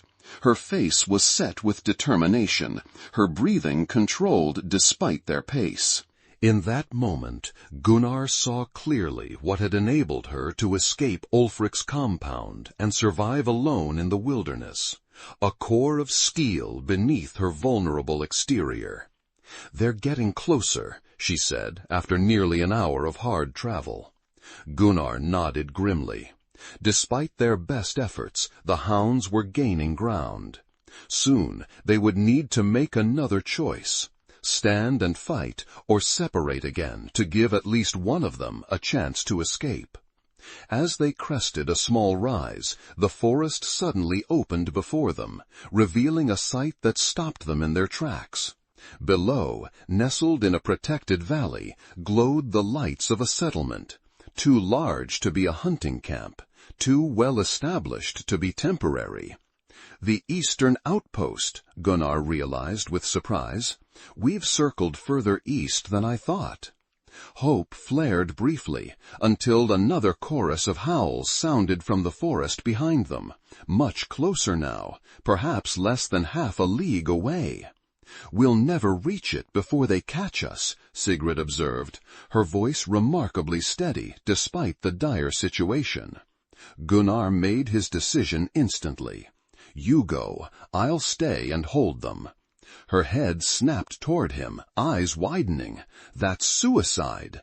"No," he corrected. "It's purpose." He removed his pack, handing it to her. "The settlement is Halvard's outpost. Show them Haakon's token. Tell them everything." "I won't leave you to die," she insisted fiercely.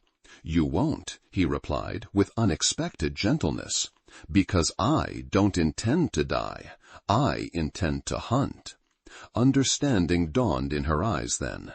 He wasn't planning merely to defend a position, but to become the predator rather than the prey, to unleash the Berserker that had made his name feared throughout the northern territories. "Go," he urged more forcefully. "This is why you've come so far, to warn others, to prevent Ulfric's treachery. Don't waste it now." Sigrid hesitated, internal conflict clear on her face.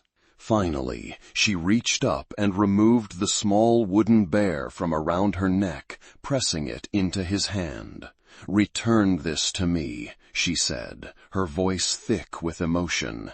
"I expect it back, Gunnar Olavsson." Before he could respond, she turned and began making her way down the slope toward the distant lights. Gunnar watched until she disappeared among the trees, then turned to face the direction of the approaching hounds. He stripped off his heavy outer furs, keeping only his leather armor and basic tunic. The cold bit immediately into his exposed skin, but he welcomed it. Pain had always been the gateway to his berserker state. Next, he removed his axe from its sheath on his back, testing its familiar weight in his hand. The howls were very close now. He could distinguish individual dogs, at least 4, possibly more. With them would come warriors, likely Ulfric's elite hunters. Gunnar closed his eyes briefly, centering himself. When he opened them again, his gaze had changed. Pupils dilated, focus sharpened to predatory intensity. He tucked Sigrid's wooden bear securely inside his tunic, then moved silently into the trees to choose his hunting ground. The Berserker had awakened, and for the first time in many years, he fought not just for blood or duty, but for something he had thought long lost, a future worth protecting. The forest fell silent as Gunnar melted into the shadows between ancient pines. Even the wind seemed to hold its breath, as if nature itself recognized the predator now moving through its domain. The cold no longer registered in his consciousness, replaced by a heightened awareness of every sound, every movement, every scent carried on the night air. He circled wide, positioning himself to flank the approaching hunters rather than meet them head-on. The strategy was clear in his mind, despite the battle rage simmering just beneath the surface. Eliminate the dogs first, then pick off the warriors one by one, creating confusion and fear. The first hound appeared exactly where he expected, a massive gray beast with battle scars across its muzzle, nose to the ground as it followed their trail. Gunnar remained perfectly still, controlling even his breathing as the animal passed less than 20 paces from his position. Behind the lead hound came 3 more, each slightly smaller but no less deadly. And behind them, moving with the confidence of experienced hunters, 5 warriors in the distinctive dark leathers of Ulfric's elite guard. Gunnar recognized their leader immediately, Skarde the Hunter, infamous for tracking down deserters and enemies across impossible terrain. His face was hidden behind a mask made from a wolf's skull, but his distinctive gait and the twin short swords at his hips were unmistakable. "The girl's trail turns south here," one warrior reported, kneeling to examine the snow. "The Berserker's continues east." "They've split up," Skarde replied, his voice muffled behind the bone mask. "Clever, but useless." He gestured to his men. "Halvor, take 2 men and 2 hounds east after the Berserker. Bring me his head. The rest with me. The girl is our primary target." This was the moment Gunnar had waited for. As the group began to separate, he launched his attack, not with a battle cry that would give away his position, but in complete silence, a shadow detaching from deeper shadows. The first warrior died before he could turn, Gunnar's axe cleaving through the back of his neck with terrible precision. The second managed half a shout before a backhanded swing crushed his chest armor and the ribs beneath. Chaos erupted instantly. The hounds wheeled and charged, their training overcoming their surprise. Gunnar met the first with a kick that sent it flying into a tree trunk, then buried his axe in the skull of the second as it leapt for his throat. "It's the Berserker!" Skarde shouted, drawing his twin swords. "Form up!" But formation was impossible in the dense forest and deeper snow. Gunnar used the terrain to his advantage, moving between trees too closely spaced for the warriors to approach in pairs. The third hound caught him by the arm, teeth sinking through leather into flesh, but he barely felt the pain. With a roar, his first sound since the attack began, he slammed the animal against a boulder, its spine snapping audibly. Now fully in the grip of battle rage, Gunnar became the nightmare that had earned him his reputation. He moved with unnatural speed, striking from unexpected angles, disappearing into darkness only to emerge where least expected. One warrior fell with his throat torn open by the spike on the back of Gunnar's axe. Another lost his sword arm at the elbow, his screams cutting off abruptly as a follow-up blow crushed his skull. Through it all, Skarde demonstrated why he was Ulfric's master hunter. He anticipated Gunnar's movements, blocked strikes that should have been impossible to see coming, and landed several cuts of his own, shallow wounds that nonetheless leaked blood into the churned snow. "I expected more from the famous Berserker," Skarde taunted, circling cautiously. They were the only 2 left standing now, the forest floor around them littered with bodies of men and hounds. "The girl has made you weak." Gunnar didn't respond to the provocation. Words were meaningless in this state. Only action mattered. He feinted left, then dropped unexpectedly to one knee as Skarde's blade whistled through the space where his head had been. From this lowered position, he drove upward with his axe, aiming for the hunter's exposed midsection. Skarde twisted away, but not quickly enough to avoid the blow entirely. The axe bit deep into his side, drawing a pained hiss from behind the bone mask. He staggered back, free hand pressed to the wound. "You'll bleed out before you reach her," Gunnar said, his voice a guttural growl barely recognizable as human. "Perhaps," Skarde acknowledged, still backing away. "But Bjorn is already at the outpost with 20 men. Did you think we wouldn't anticipate your route?" A harsh laugh escaped from behind the mask. "The girl will be in Ulfric's hands by dawn, Berserker.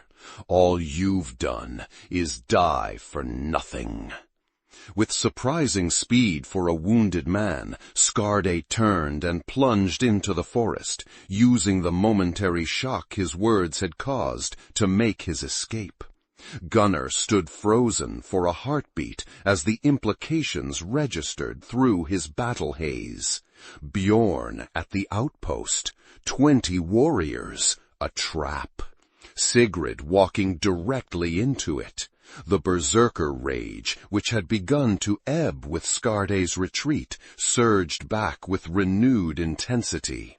Gunnar retrieved his axe from the snow and set off at a punishing pace down the slope toward the settlement, ignoring the various wounds he had sustained during the fight.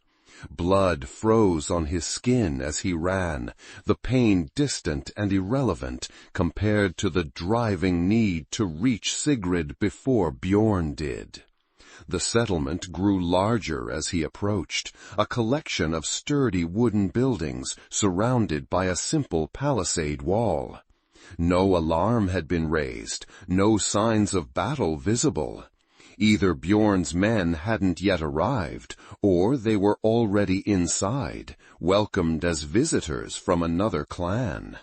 Gunnar slowed as he reached the tree line, forcing himself to think strategically, despite the rage still burning in his blood. Charging through the main gate would be suicide, especially in his current condition. He needed information first, the layout of the settlement, the location of Bjorn's men, and most importantly, where Sigrid might be. He circled the perimeter, staying within the cover of the forest, while studying the outpost. It was smaller than Vargheim, perhaps 30 buildings arranged around a central longhouse.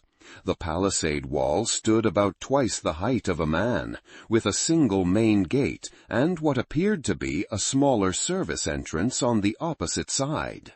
Near this secondary gate, Gunnar spotted what he was looking for, tracks in the snow indicating recent activity, and a guard who seemed more alert than his counterparts at the main entrance. This would be where Bjorn's warriors had entered, likely claiming to be travelers seeking shelter from the cold. Approaching the wall at its darkest point, Gunnar found handholds in the rough-hewn logs and began to climb. His wounded arm protested, but he ignored it, using primarily his legs and core strength to ascend. At the top, he paused, scanning for sentries.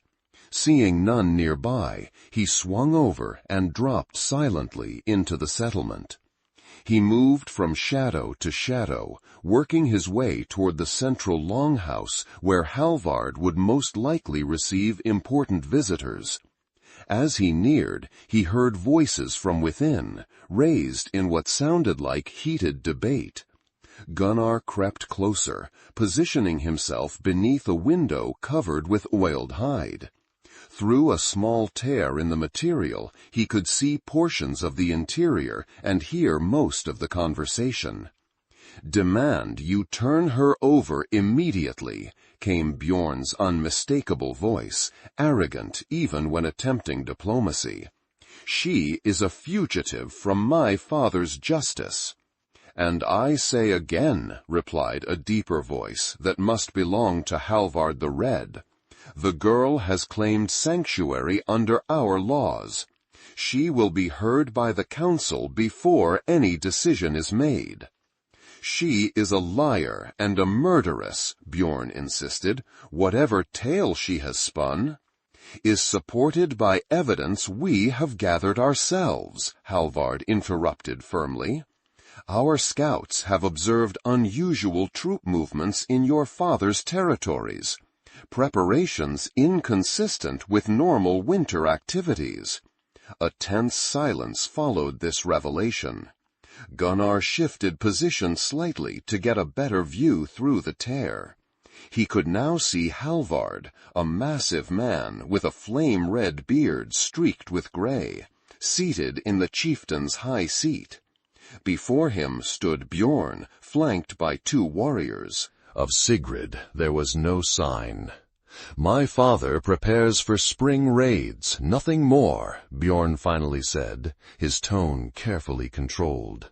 "As all clans do. In midwinter, with forces gathering near the Althing grounds?" Halvard shook his head. "We are not fools, son of Ulfric. The girl's warning aligns with our own observations." Bjorn's hand moved to his sword hilt, a gesture not lost on Halvard's warriors, who tensed visibly. "I have 20 men in your settlement, Halvard. Consider carefully before you refuse my legitimate request." "And I have 60 within these walls, and another 100 within Horncall," Halvard replied, unimpressed. "Consider carefully before you threaten a chieftain in his own hall." The standoff was interrupted by a commotion at the entrance. All heads turned as a warrior burst in, breathing heavily. "Attack at the north wall," he reported. 4 of Bjorn's men killed, the rest fled into the forest. Gunnar silently cursed. Skarde must have reached the remainder of their hunting party and launched a desperate attempt to create a diversion. Bjorn's face contorted with fury. "Treachery!" he accused Halvard. "You planned this."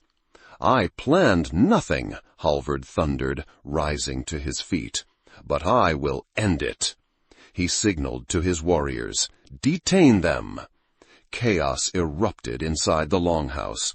Bjorn and his companions drew weapons, fighting their way toward the exit, while Halvard's men attempted to subdue them.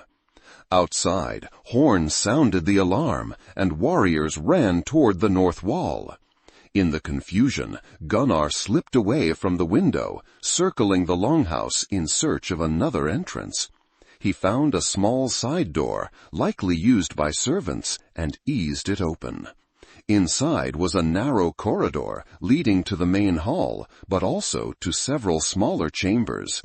Instinct guided him to the second door. He opened it cautiously to find a simple room containing a bed, a small table, and a startled Sigrid, who had clearly been listening to the commotion from the main hall. Her eyes widened at the sight of him, bloodied, wild-eyed, his clothing torn from battle and frozen in places from his wounds. "Gunnar," she breathed, relief and shock mingling in her voice. "We need to leave," he said without preamble. "Now. Bjorn is here with his men, and Skarde survived. The settlement is under attack." She nodded, immediately gathering the few possessions she had unpacked. "Halvard granted me sanctuary. He believed me about Ulfric's plans." "Good. That means he's already alert to the threat." Gunnar peered into the corridor, ensuring it remained clear. "But we can't stay. Bjorn came specifically for you, and he won't stop until he has you or is dead." They slipped out through the servants' entrance, keeping to the shadows as they made their way toward the south wall, opposite from where the fighting was concentrated. The settlement was in full defensive mode now, warriors running to predetermined positions, women gathering children into protected buildings, elders distributing weapons. There, Gunnar pointed to a section of wall where construction appeared newer, the logs not yet darkened by weather. "Likely weaker than the rest. We can break through." They were halfway to their target when a voice called from behind them. "The little snake flees again," Bjorn said, emerging from between 2 buildings. Blood streaked one side of his face, and he favored his left leg slightly. Behind him stood 3 warriors, weapons drawn. Always running, never facing justice. Gunnar pushed Sigrid behind him, raising his axe despite the exhaustion pulling at his muscles.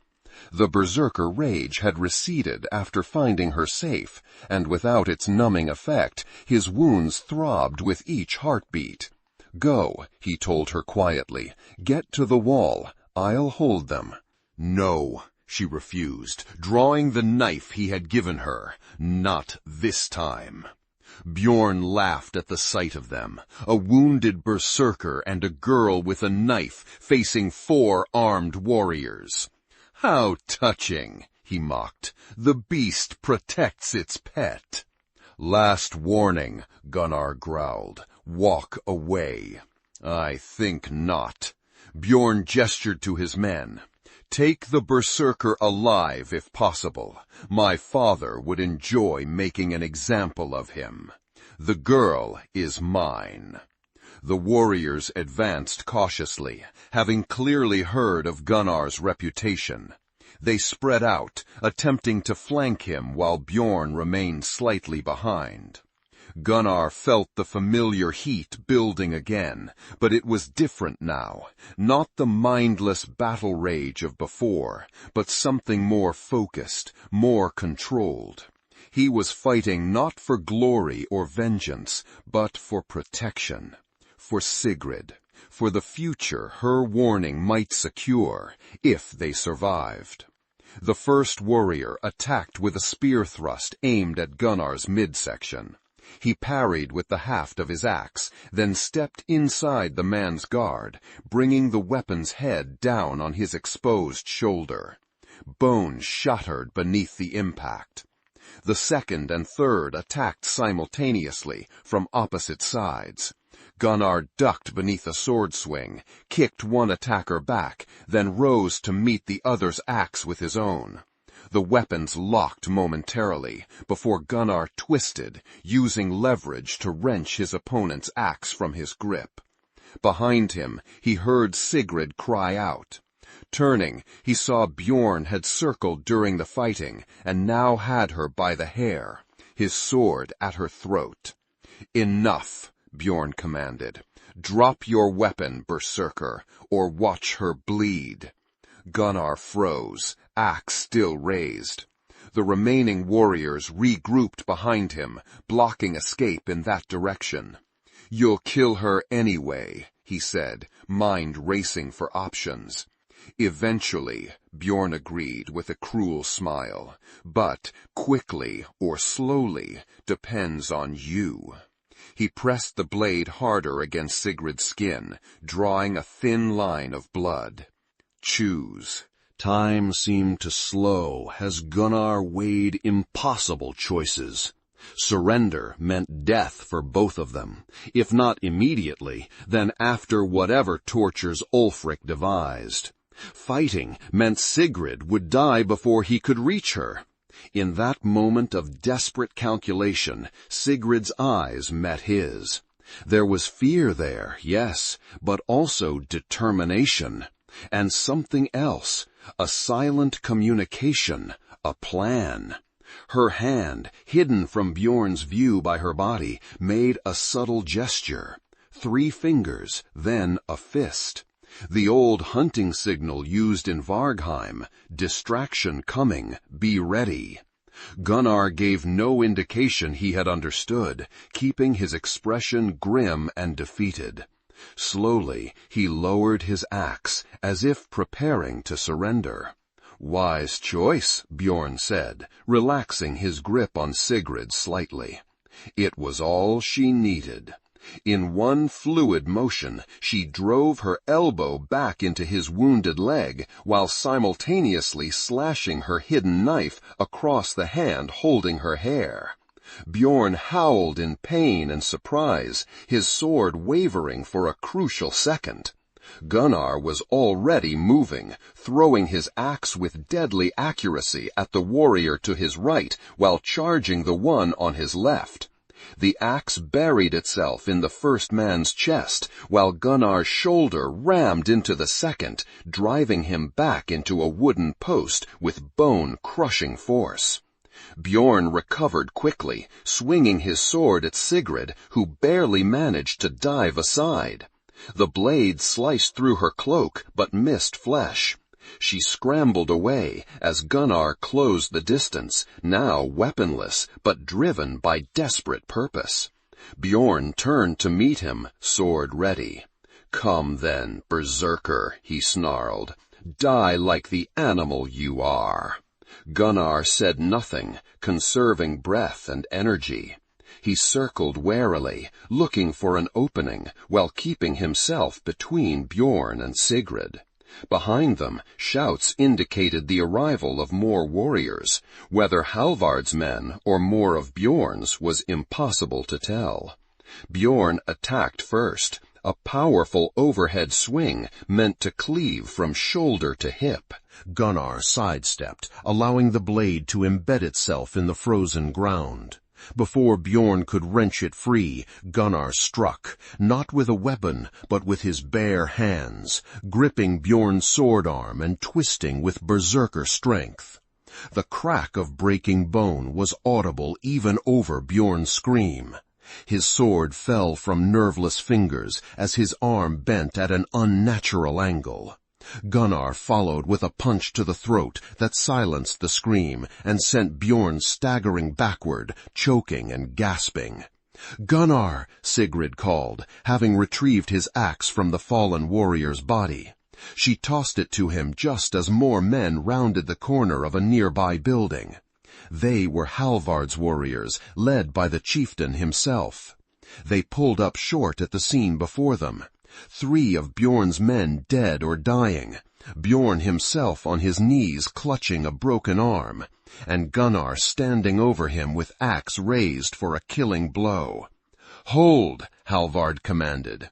"In the name of the laws of sanctuary, hold!"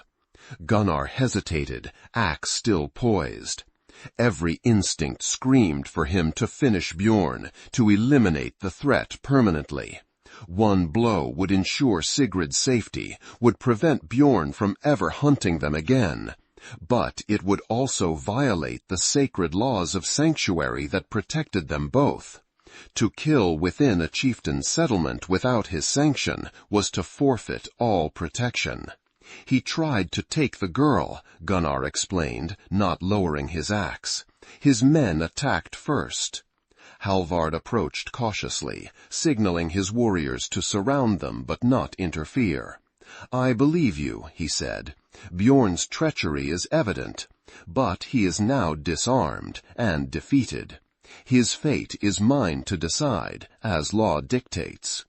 Gunnar looked down at Bjorn, who glared back with hatred undimmed by pain. This man would never stop hunting Sigrid, never stop serving his father's mad ambitions. Leaving him alive was a risk that might cost countless lives. Yet, as Gunnar prepared to swing, a small hand touched his arm. Sigrid stood beside him, her face resolute. "Not like this," she said quietly. "Not here. We need Halvard's alliance more than we need Bjorn's death." The wisdom in her words penetrated even his battle-focused mind. Slowly, Gunnar lowered the axe, though he kept it ready should Bjorn attempt anything further. Halvard nodded approval. "The girls speak sense, Berserker. Bjorn will face justice for attacking my settlement and violating guest rights. But it will be the justice of our laws, not your axe." To his warriors, he added, "Bind him and the others who live. They will be held until the Althing, where their crimes will be added to the charges against Ulfric." As Halvard's men moved to secure Bjorn, the chieftain turned to Gunnar and Sigrid. "You fought well, both of you, but you are wounded and exhausted.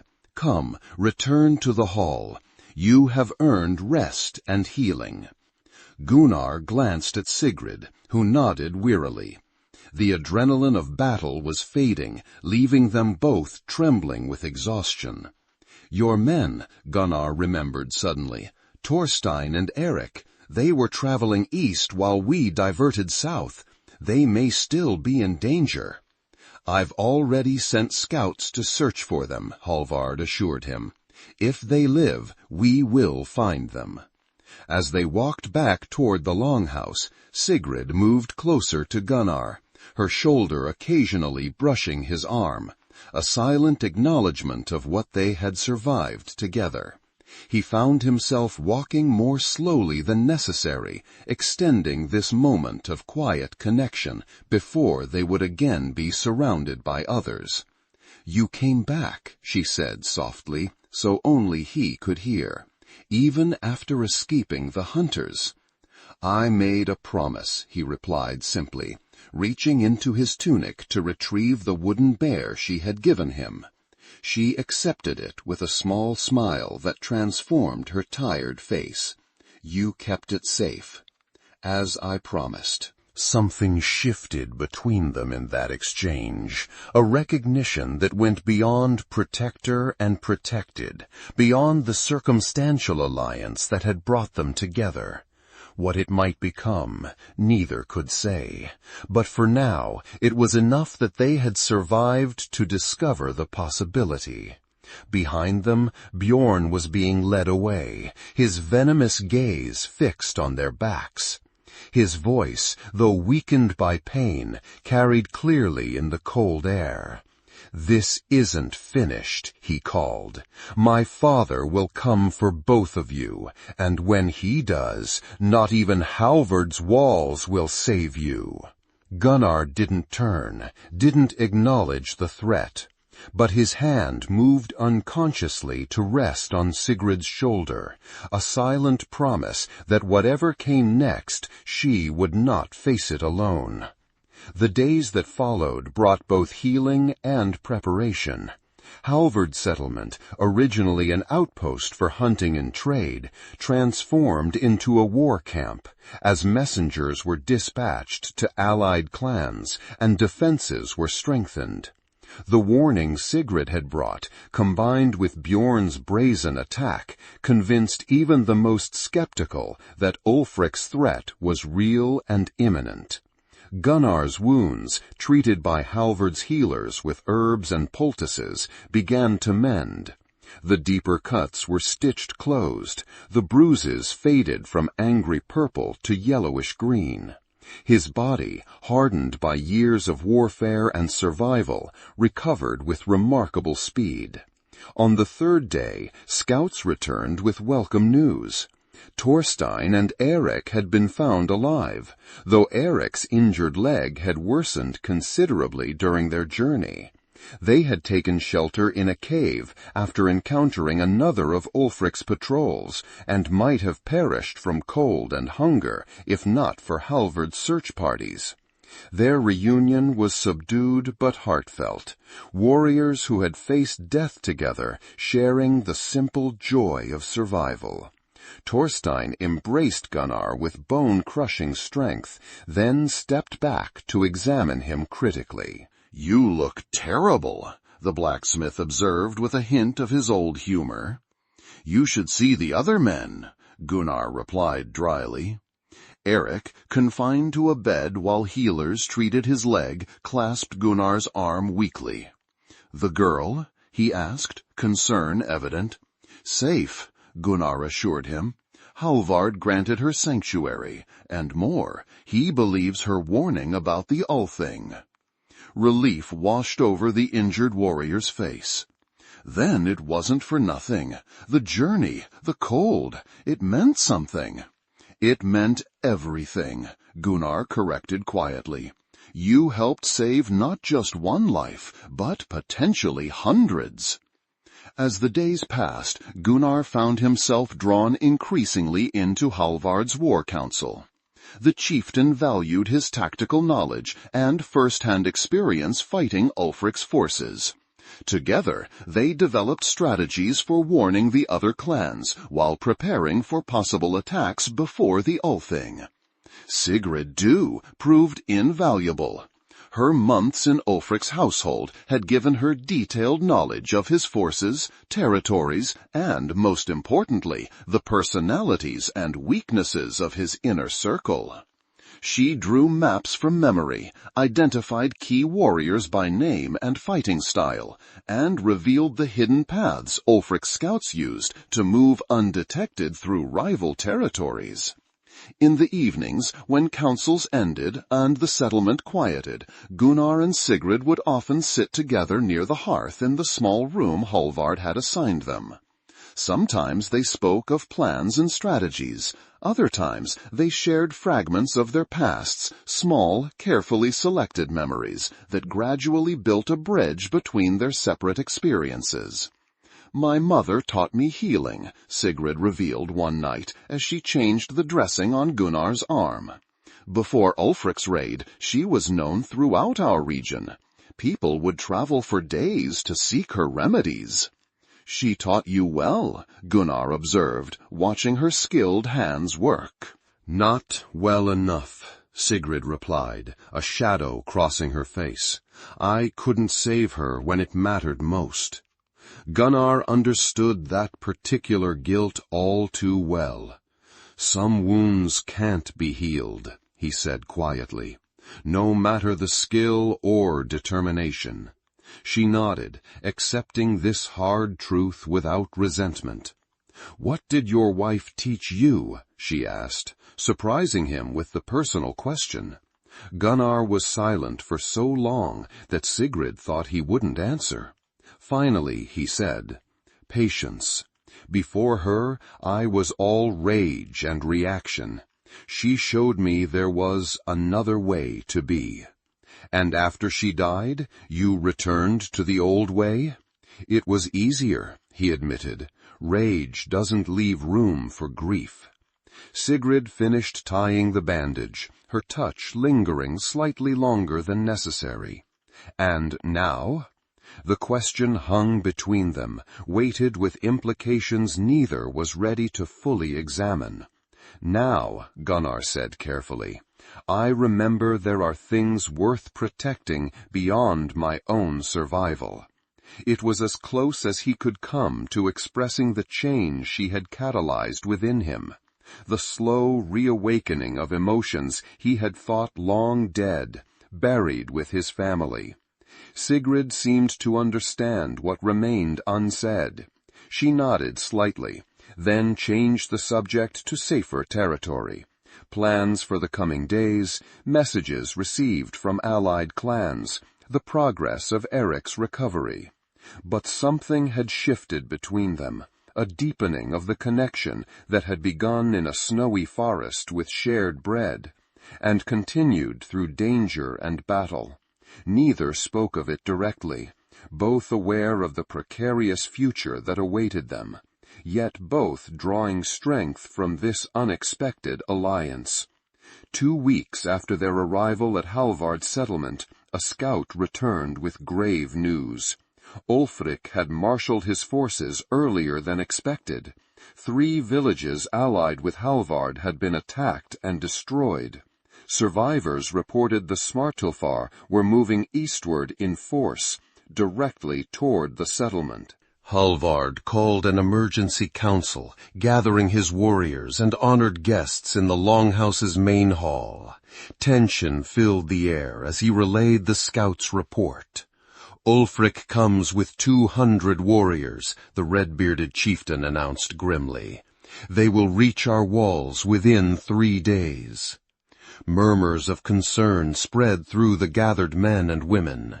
The settlement, though well defended, housed only 70 fighting men and perhaps 30 women capable of bearing arms. "What of our allies?" asked Thorstein, now fully recovered and serving as Gunnar's right hand in councils.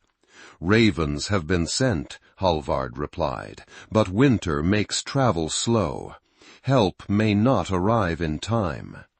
All eyes turned to Bjorn, who sat bound but present for the council, a courtesy extended to him as a chieftain's son despite his crimes. His broken arm had been set and bound, but his face remained bruised from his encounter with Gunnar.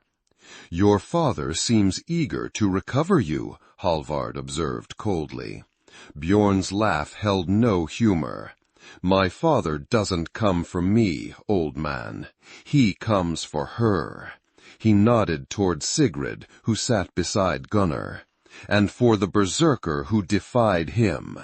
The rest of you are merely obstacles to be removed. Why risk open warfare before the Althing? One of Halvard's advisors questioned. It exposes his plans too soon. Because the girl knows too much, Gunnar answered before Bjorn could respond. And now that knowledge has spread to multiple clans.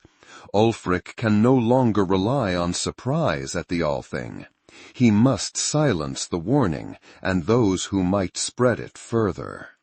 Bjorn's eyes narrowed at Gunnar's accurate assessment. My father adapts. It's why he has survived while others fell. He will not survive this, Halvard declared firmly. Even if our walls fall, word has already spread too far. The northern clans know of his treachery now. Perhaps, Bjorn conceded, with a shrug that suggested he knew something they did not. But how many will die before the end? Your people, your allies, all because you sheltered two who should have been surrendered. Enough. Halvard silenced him with a gesture. We prepare for siege. Double the watch. Inventory our weapons and food stores. Strengthen the walls where possible. To his master archer, he added, prepare fire arrows and pitch pots.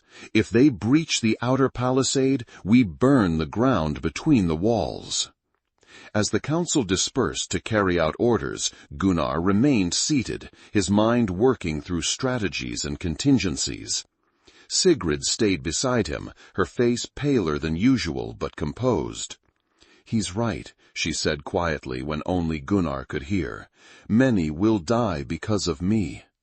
Because of Ulfric, Gunnar corrected firmly. Never mistake the blame. This is his madness, his ambition, not your fault for exposing it. She met his gaze directly. Yet I can't help but wonder if there's a way to end this with less bloodshed. What are you thinking? He asked, suddenly wary of the resolve forming in her eyes. If I surrendered myself, she began carefully, offered to return with Bjorn as Ulfric's prisoner. No, Gunnar cut her off, his voice harsher than intended. Ulfric would kill you immediately, then attack anyway. Your sacrifice would mean nothing. You can't know that for certain. I know men like Ulfric, he insisted. They see compromise as weakness, mercy as an opportunity to strike harder. His hand closed over hers on the table, the first time he had initiated such contact. We fight together. There is no other way. The intensity in his voice seemed to reach her. She nodded slowly, though doubt still lingered in her expression. Then we should prepare, she said, rising from her seat. The healers will need herbs prepared for the wounded, and I should check Eric's leg. He insists on fighting despite the injury. As she moved to leave, Gunnar caught her wrist gently. Sigrid. He waited until she looked back at him. Promise me you won't do anything. A small, sad smile touched her lips. I promise to do what's necessary, as you would. It wasn't the assurance he sought, but it was honest. He released her wrist, watching as she left the hall to begin preparations for the coming battle. Alone at the table, Gunnar became aware of Bjorn watching him from across the room, a knowing smirk on his bruised face.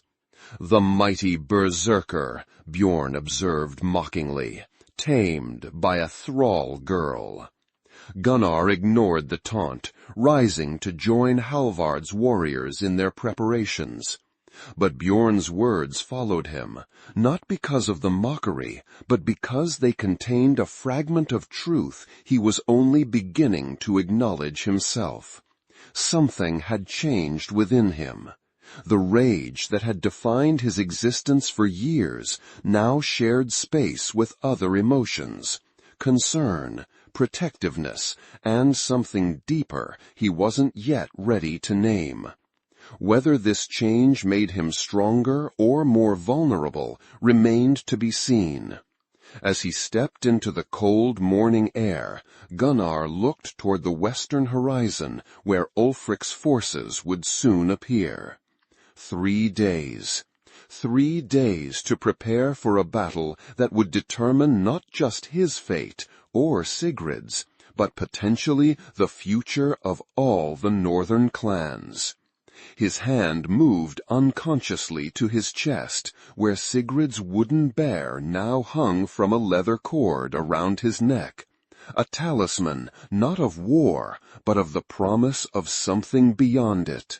For the first time in many years, Gunnar Olavsson, the Berserker of Vargheim, found himself praying not for a glorious death in battle, but for a chance at life afterward. The next 2 days passed in a blur of preparations. Every able-bodied person in the settlement worked from dawn until well past dusk, strengthening defenses, crafting arrows, preparing food that could sustain them during a siege. Children too young to fight were tasked with carrying water, sharpening blades, and gathering snow to melt for drinking if the well should be compromised. Gunnar moved among them, offering tactical advice where needed and physical strength where required. His reputation as a berserker, once a source of fearful distance, now became an asset as warriors sought his counsel on combat techniques and defensive positions. On the evening of the second day, as twilight painted the sky in shades of purple and deep blue, Gunnar stood atop the western watchtower with Halvard, surveying the landscape beyond their walls. The forest edge, nearly a half-mile distant, remained peaceful and undisturbed. No sign yet of Ulfric's approach. "They should have been visible by now," Halvard observed, stroking his red beard thoughtfully. "Unless your friend's information was wrong." "Sigrid doesn't make mistakes about such things," Gunnar replied with certainty. "Ulfric comes. He's simply being more cautious than expected." Halvard nodded, accepting this assessment. "Then we use the extra time wisely." He turned to descend the tower, then paused. "You care for the girl." It wasn't a question, but Gunnar answered anyway. "She deserves to survive this, to have a life beyond Ulfric's shadow." "As do you," Halvard said perceptively. "I've known many warriors in my time, Gunnar Olavsson. The best ones fight not for glory or even survival, but for what comes after the fighting ends." He clasped Gunnar's shoulder briefly. "Remember that when the battle begins." With those words, the chieftain descended, leaving Gunnar alone with his thoughts and the darkening horizon. Later that night, as most of the settlement slept in preparation for what might be their final day of peace, Gunnar found himself restless. He left the small room he shared with Thorstein and walked through the quiet pathways between buildings, checking defenses and nodding to the night watch as he passed. His steps eventually led him to the healer's hut, where a faint light still glowed from within. Through the partially open door, he could see Sigrid working alongside an older woman, grinding herbs with a mortar and pestle while discussing their properties in low voices. He watched silently, struck by how different she appeared from the frightened, half-starved girl he had found in the forest. Though still thin, she moved with purpose and confidence now, her knowledge clearly respected by the settlement's head healer. As if sensing his presence, Sigrid looked up suddenly, her eyes finding his in the doorway. A small smile touched her lips, a private greeting that seemed reserved only for him. "Gunnar," she acknowledged, setting aside her work. To the older healer she added, "I'll finish these preparations in the morning, Thyra." The woman nodded, her knowing gaze moving between Sigrid and Gunnar before she tactfully busied herself with other tasks. Sigrid joined him outside, pulling her cloak tighter against the night's chill. "You should be resting," she chided gently. "Tomorrow may bring battle." "As should you," he countered, "yet here we both are." They walked together in comfortable silence, eventually finding themselves at the eastern wall, the furthest point from where Ulfric's forces would approach. Here the watch was lighter, the atmosphere less tense. "I've been thinking," Sigrid said as they gazed out at the starlit landscape, "about what happens after, if we survive." Gunnar glanced at her, surprised by the topic. In his experience, warriors rarely spoke of after on the eve of battle.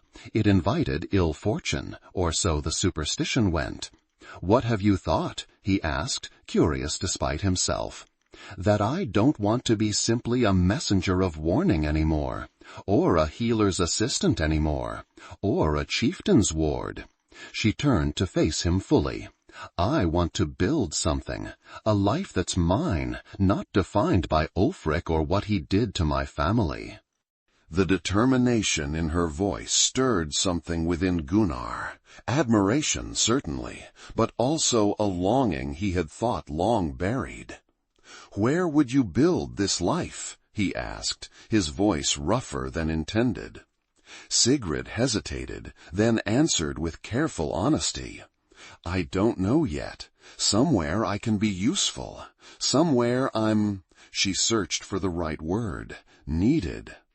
The unspoken question hung between them, clear as the stars overhead. Gunnar found himself at a crossroads he hadn't anticipated, facing not an enemy, but a future he had stopped believing possible.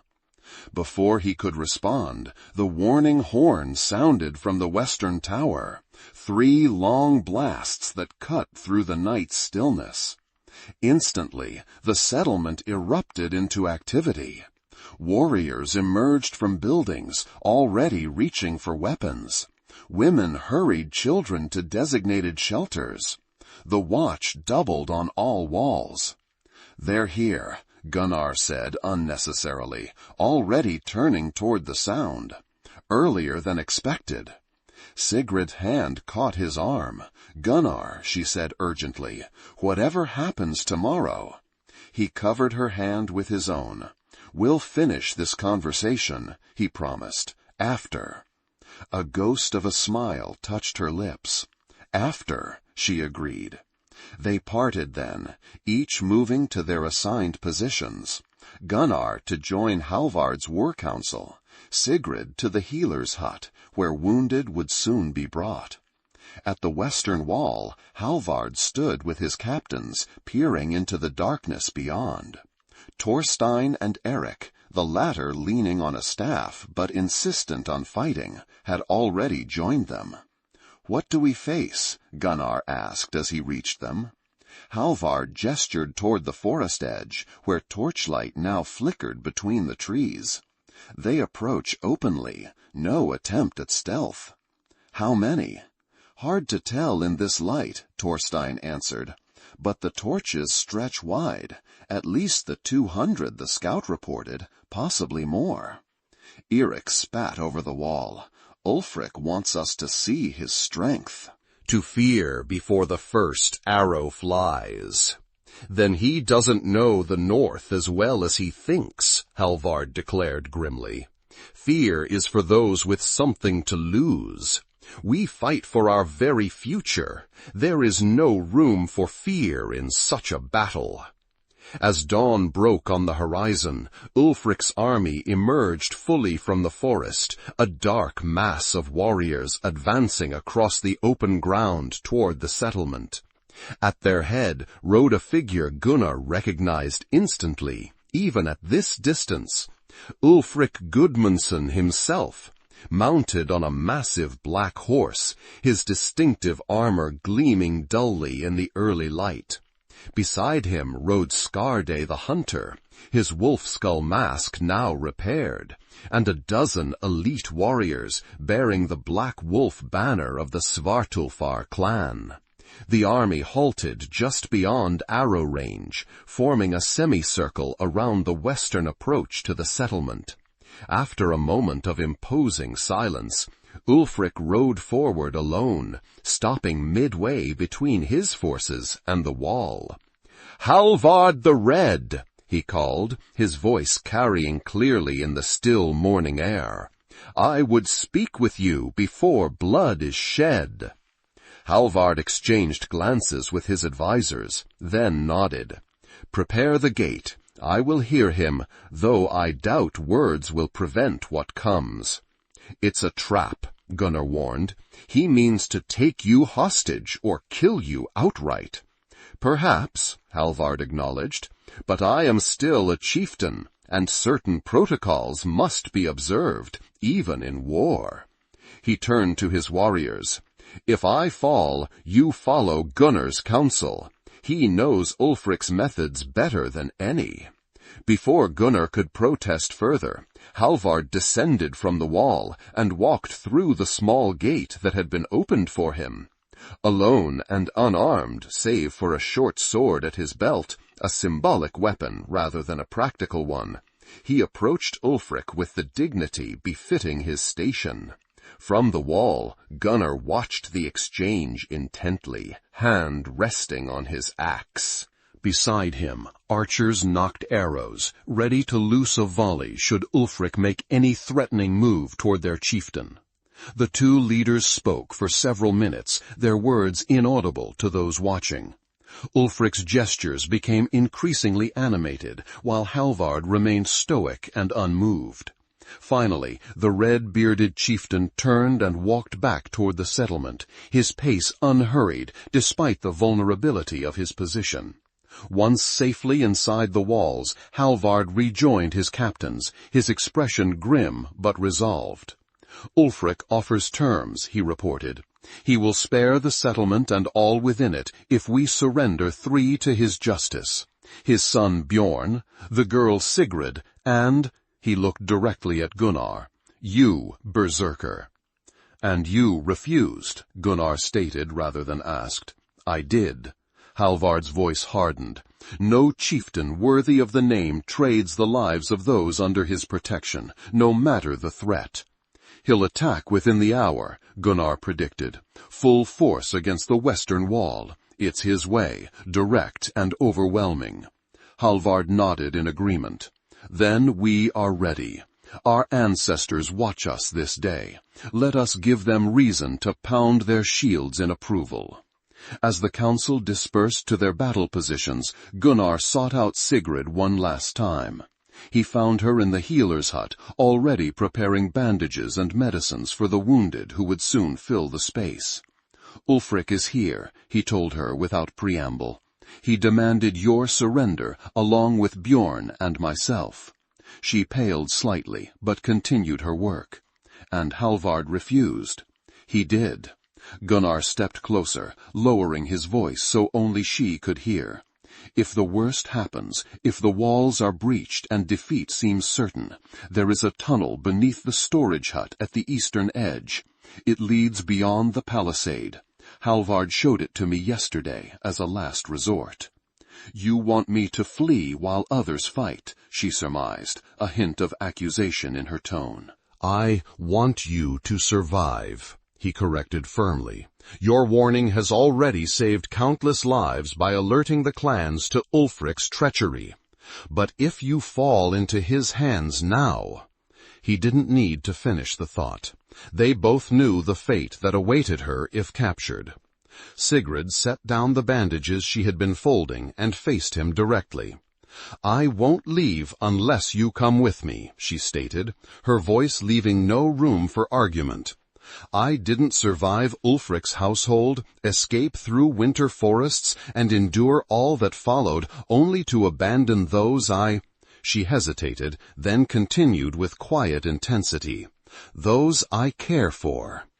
Gunnar wanted to argue, to insist on her safety above all else, but he recognized the same determination in her eyes that had driven her to flee Ulfric in the first place, a core of steel that would not bend to anyone's will but her own.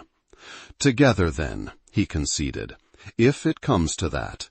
She nodded, satisfied with this compromise. Then, in a gesture that took him by surprise, she reached up and touched his face gently, her fingers tracing the scar that ran from temple to jaw. "Return to me," she said simply, "when the fighting ends." Before he could respond, the warning horn sounded again, the signal that Ulfric's forces were advancing. Gunnar covered her hand with his own briefly, then turned and hurried to his position on the western wall. The battle for Hallvard's settlement had begun. Ulfric's strategy unfolded exactly as Gunnar had predicted. The main force of Svartulfar warriors charged the western wall, with shields locked together, while archers provided covering fire from behind their lines. Ladders, hastily constructed but effective, were rushed forward to scale the palisade at multiple points. From the wall, Hallvard's defenders rained arrows, spears, and even rocks upon the attackers. The first wave broke against their defenses, but Ulfric simply sent more warriors forward, using sheer numbers to exhaust the defenders. Gunnar fought alongside Thorstein at the section of wall where the attack seemed most concentrated. His axe rose and fell with terrible precision, cleaving through shields and armor alike. Beside him, Thorstein wielded a massive warhammer, crushing helmets and shattering ladders with each powerful swing. "Just like Hedeby," the blacksmith shouted over the din of battle, referencing a raid they had fought together years before.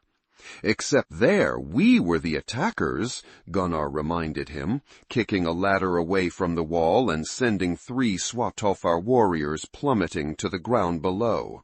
"Details," Thorstein laughed, a sound incongruous with the death surrounding them. For nearly an hour, the defenders held firm, repelling each assault with disciplined resistance. But Ulfric's forces seemed endless, and gradually, inevitably, exhaustion began to take its toll. Defenders fell to arrows or were pulled from the wall by grappling hooks. Gaps appeared in their line, quickly exploited by the attackers. The first breach came near midday. A section of wall, weakened by repeated battering, collapsed inward, creating a gap large enough for warriors to pour through. Hallvard immediately led a counterattack, plugging the breach with a shield wall, while archers targeted any Svartulfar who attempted to climb through. Gunnar, seeing Hallvard's position threatened, fought his way toward the chieftain. He arrived just as a massive Svartulfar warrior broke through the shield wall, his axe raised to strike Hallvard from behind. Without hesitation, Gunnar threw himself forward, intercepting the blow with his shield. The impact shattered the wooden barrier and sent him staggering backward, but it gave Hallvard time to turn and engage his attacker. The battle at the breach became a chaotic melee, with neither side able to gain clear advantage. Warriors fought in tight quarters, using knives and short swords, where larger weapons proved unwieldy. Blood made the ground treacherous, bodies creating obstacles that had to be climbed over or dragged aside. Through it all, Gunnar fought with calculated fury, not the mindless rage of the Berserker, but the focused determination of a warrior fighting for something beyond his own glory. He protected Hallvard's flank, coordinated with Thorstein to create momentary advantages, and inspired those around him to hold firm despite mounting casualties. By mid-afternoon, the defenders had managed to seal the breach with a hastily constructed barricade, but at terrible cost. Nearly a third of Hallvard's warriors lay dead or too wounded to continue fighting. The remaining defenders were exhausted, many nursing injuries that would have taken them from the field in any less desperate battle. Ulfric's forces withdrew slightly, regrouping for what would clearly be another assault.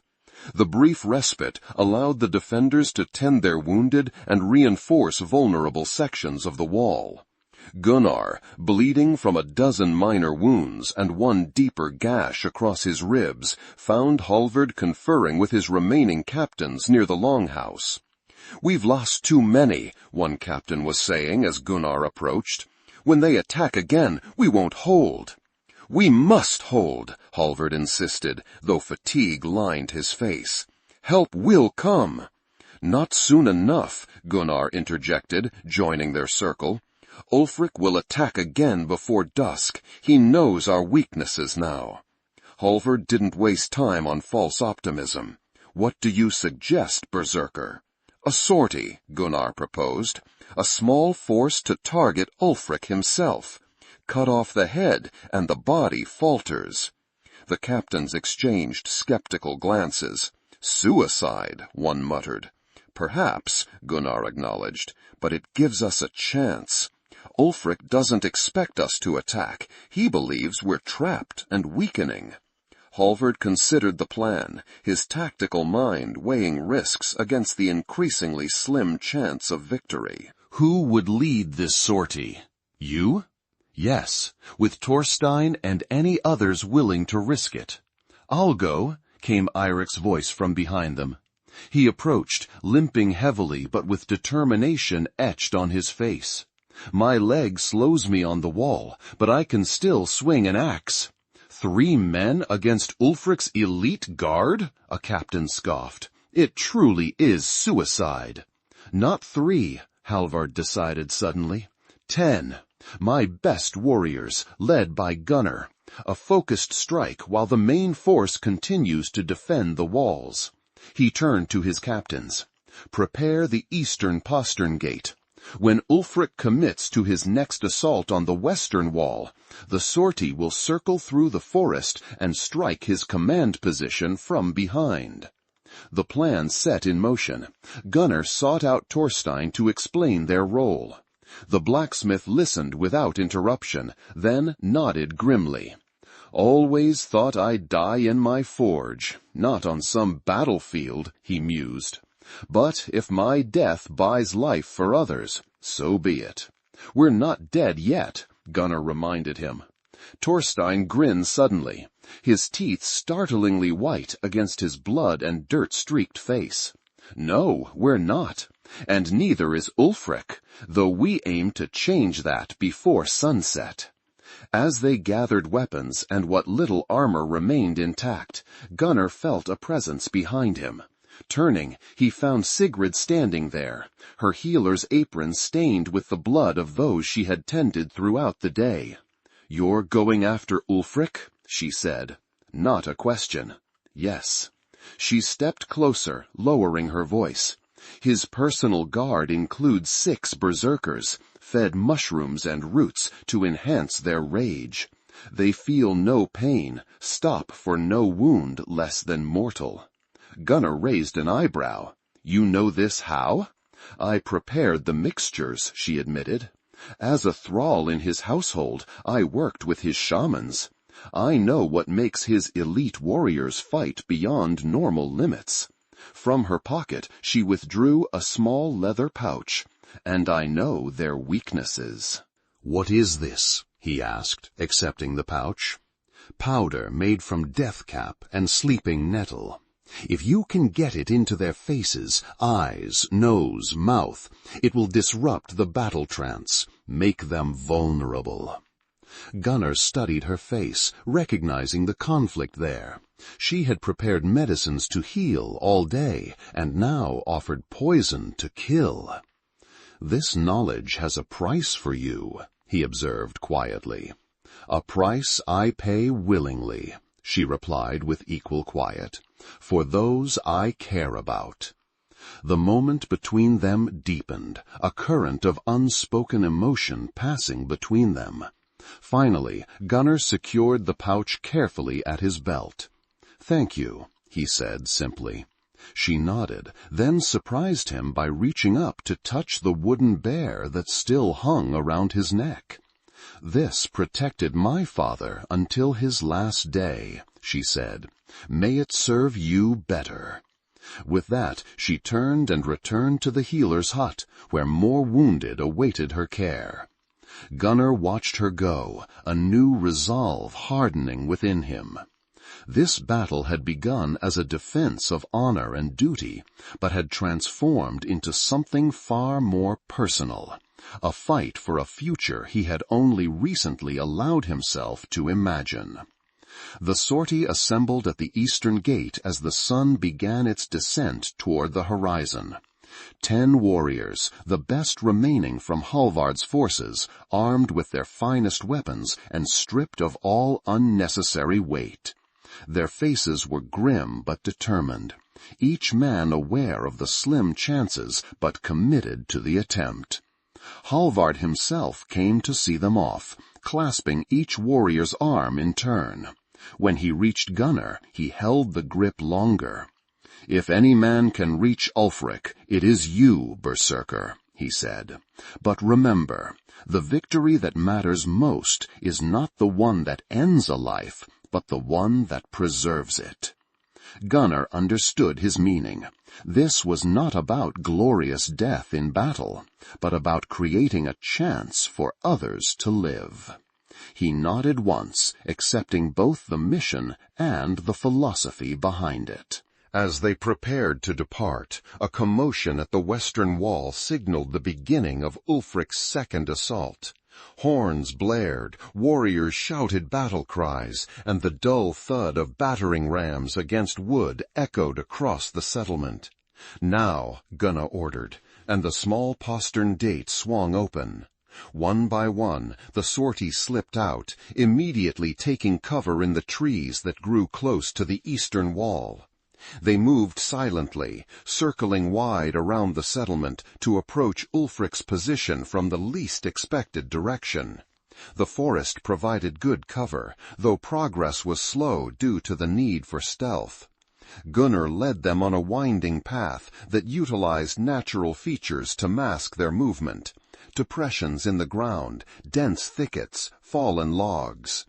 As they neared the western edge of the forest, the sounds of battle grew louder.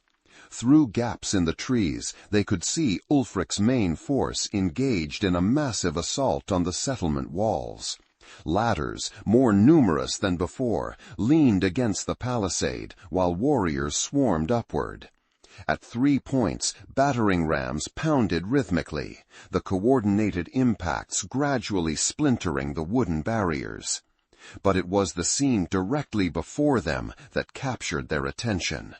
In a small clearing just behind the main battle line stood Ulfric's command position, a raised platform hastily constructed from felled trees, upon which the chieftain directed his forces. Surrounding him were his elite guard, including the berserkers Sigrid had warned about, massive warriors wearing bear skins over minimal armor, their skin painted with tribal patterns, their eyes wild from whatever concoction they had consumed. Skarde, a hunter, stood at Ulfric's right hand, his wolf-skull mask surveying the battlefield, while he relayed orders to messengers who ran between the command post and the front lines. "There," Gunnar whispered, pointing to a gap in the perimeter guards. "We approach from the northwest, using that gully for cover." Strike fast and directly at Ulfric. No hesitation, no prisoners. The warriors nodded their understanding. Each knew that their lives were secondary to the mission. Only Ulfric's death mattered. They separated into 3 groups as planned. Gunnar, Thorstein, and Eirik would lead the direct assault on Ulfric. 3 warriors would target Skard and the messengers. The remaining 4 would create a diversion on the opposite side of the command post, drawing away as many guards as possible. Gunnar checked the position of the sun, perhaps an hour remaining before dusk. They would have only the advantage of surprise, not darkness, to aid them. "On my signal," he murmured, preparing to lead his group toward the gully. But before he could give the command, a horn sounded from the east. 3 long blasts followed by 2 short ones, the signal of an approaching force. Ulfric's head snapped up, turning toward the sound. Orders were shouted, warriors redirected from the assault to form a defensive line facing east. From their position in the forest, Gunnar and his sortie watched in astonishment as a new army emerged from the eastern horizon. At least 100 warriors bearing the banners of 3 different clans, all allies of Halvard. The reinforcements, Thorstein breathed, relief evident in his voice. They came after all. And just in time, Eirik added, gesturing toward the settlement walls where Ulfric's forces had nearly breached at multiple points. The arrival of allied forces threw Ulfric's carefully orchestrated assault into disarray. Warriors who had been focused on scaling the walls now turned to face this new threat, creating gaps in their line that Halvard's defenders quickly exploited.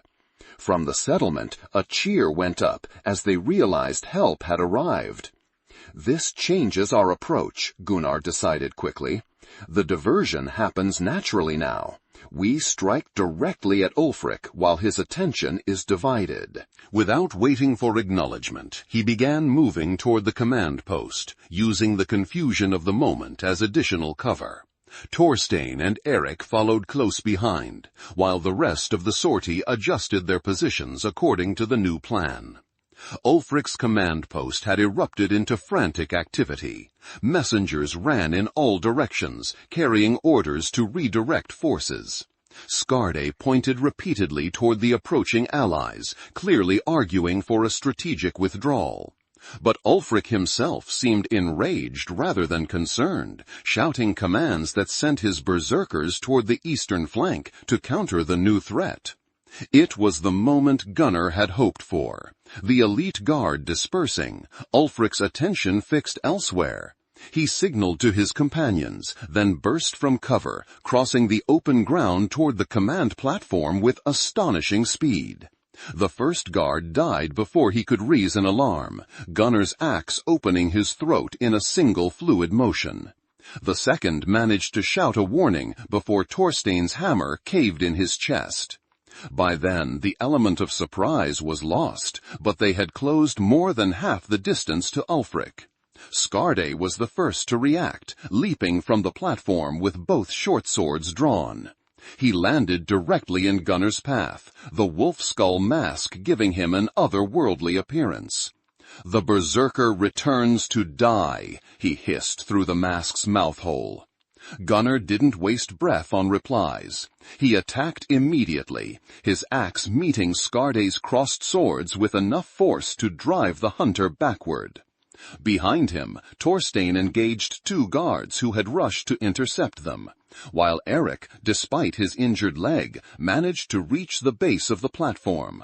The rest of the sortie emerged from the forest now, attacking from multiple directions as planned. The command post dissolved into chaotic close-quarters combat, with Ulfric's remaining guards fighting desperately to protect their chieftain. Gunnar's battle with Skarde became a deadly dance of speed and precision. The hunter was among the most skilled warriors Gunnar had ever faced, quick, unpredictable, and utterly without fear. They exchanged blows that would have killed lesser fighters, each seeking the momentary advantage that would end the contest. "You fight for a thrall girl," Skarde taunted between strikes. "How far the mighty have fallen." Gunnar responded with a feint that drew Skarde's swords high, then dropped unexpectedly to sweep the hunter's legs. Skarde jumped the attack, but landed off balance, giving Gunnar the opening he needed. His axe swung in a vicious arc that Skarde couldn't fully evade. The blade bit deep into the hunter's shoulder, shattering bone and severing muscle. Skarde staggered, his left arm hanging useless, but somehow maintained his grip on one sword. "Kill me, then," he gasped. "It changes nothing. Ulfric still." His words cut off abruptly, as Gunnar's axe completed what it had begun, nearly severing Skarde's head from his body. The hunter collapsed, the wolf skull mask dislodged to reveal the face beneath, surprisingly young, marked with old burn scars across one cheek. Without pausing, Gunnar turned toward the command platform, where Ulfric still stood, now surrounded by the remaining members of his personal guard. The chieftain's face was contorted with rage as he watched his carefully laid plans disintegrate around him. "Berserker!" he roared, recognizing Gunnar through the press of combat. "Come and meet your death!" Gunnar began fighting his way toward the platform, but his path was blocked by two of Ulfric's elite berserkers who had returned from the eastern flank. These were the warriors Sigrid had warned about, men consumed by battle madness beyond even what Gunnar had experienced. Their eyes were unfocused, pupils dilated to black pools, and they fought with no regard for their own safety. The first berserker charged directly into Gunnar's axe, impaling himself on the spike simply to get close enough to grapple. The second attacked from the side, a massive two-handed sword sweeping in an arc that would have decapitated Gunnar if he hadn't ducked at the last instant. Caught between them, Gunnar remembered Sigrid's powder. With one hand still gripping his axe embedded in the first berserker's chest, he used the other to retrieve the small pouch from his belt. As the second berserker prepared another attack, Gunnar tore the pouch open with his teeth and flung the contents directly into the man's face. The effect was immediate and horrifying. The berserker screamed, a sound of pure agony, as the powder contacted his eyes and was inhaled into his lungs. He dropped his sword, clawing at his face while convulsions racked his massive frame. Within seconds, he collapsed, body still twitching as foam formed at his lips. Gunnar wrenched his axe free from the first berserker, who had finally succumbed to his wounds, and continued toward Ulfric. Around him, the battle had shifted decisively. The arrival of allied reinforcements had broken Ulfric's main force, sending warriors fleeing into the forest. The sortie had eliminated most of the command post guards, leaving only a handful defending Ulfric himself. As Gunnar reached the base of the platform, he found Thorstein and Eirik already there, fighting the last two guards. Eric's injured leg had finally given out, forcing him to fight from one knee, but his axe still rose and fell with deadly precision. Thorstein, bleeding from multiple wounds, but seemingly unaffected by them, systematically demolished his opponent's shield with repeated hammer blows. "Go!" Thorstein shouted to Gunnar. "We have these two!" Gunnar nodded and bounded up the crude steps to the platform's top. There stood Ulfric Gudmundsson, chieftain of the Svartulfar, architect of treachery and cause of so much suffering. He was older than Gunnar had expected, perhaps 50 winters, his once powerful frame beginning to soften with age. His face was indeed marked with pockmarks, as Sigrid had described, and his dark eyes burned with a fanatic's intensity. "So," Ulfric said as Gunnar approached, "the berserker who stole my son's bride comes to face me at last." He raised his sword, an ornate weapon with runes etched along its blade. "Did you really think a thrall girl was worth dying for?" "She was worth fighting for," Gunnar corrected, circling warily, "as was every life you would have taken at the Althing." Ulfric laughed, a harsh sound devoid of humor. "The Althing? You think that was my only plan? My only target?" He gestured toward the battlefield where his forces were now in full retreat. This is merely a setback. The northern clans are weak, divided. They will fall eventually, whether by my hand or another's." "Not today," Gunnar replied simply, and attacked. Their combat was brief but intense. Ulfric, despite his age, proved remarkably skilled. A lifetime of raids and battles had honed his swordsmanship to deadly efficiency. He parried Gunnar's first strikes with ease, countering with thrusts aimed at vital areas.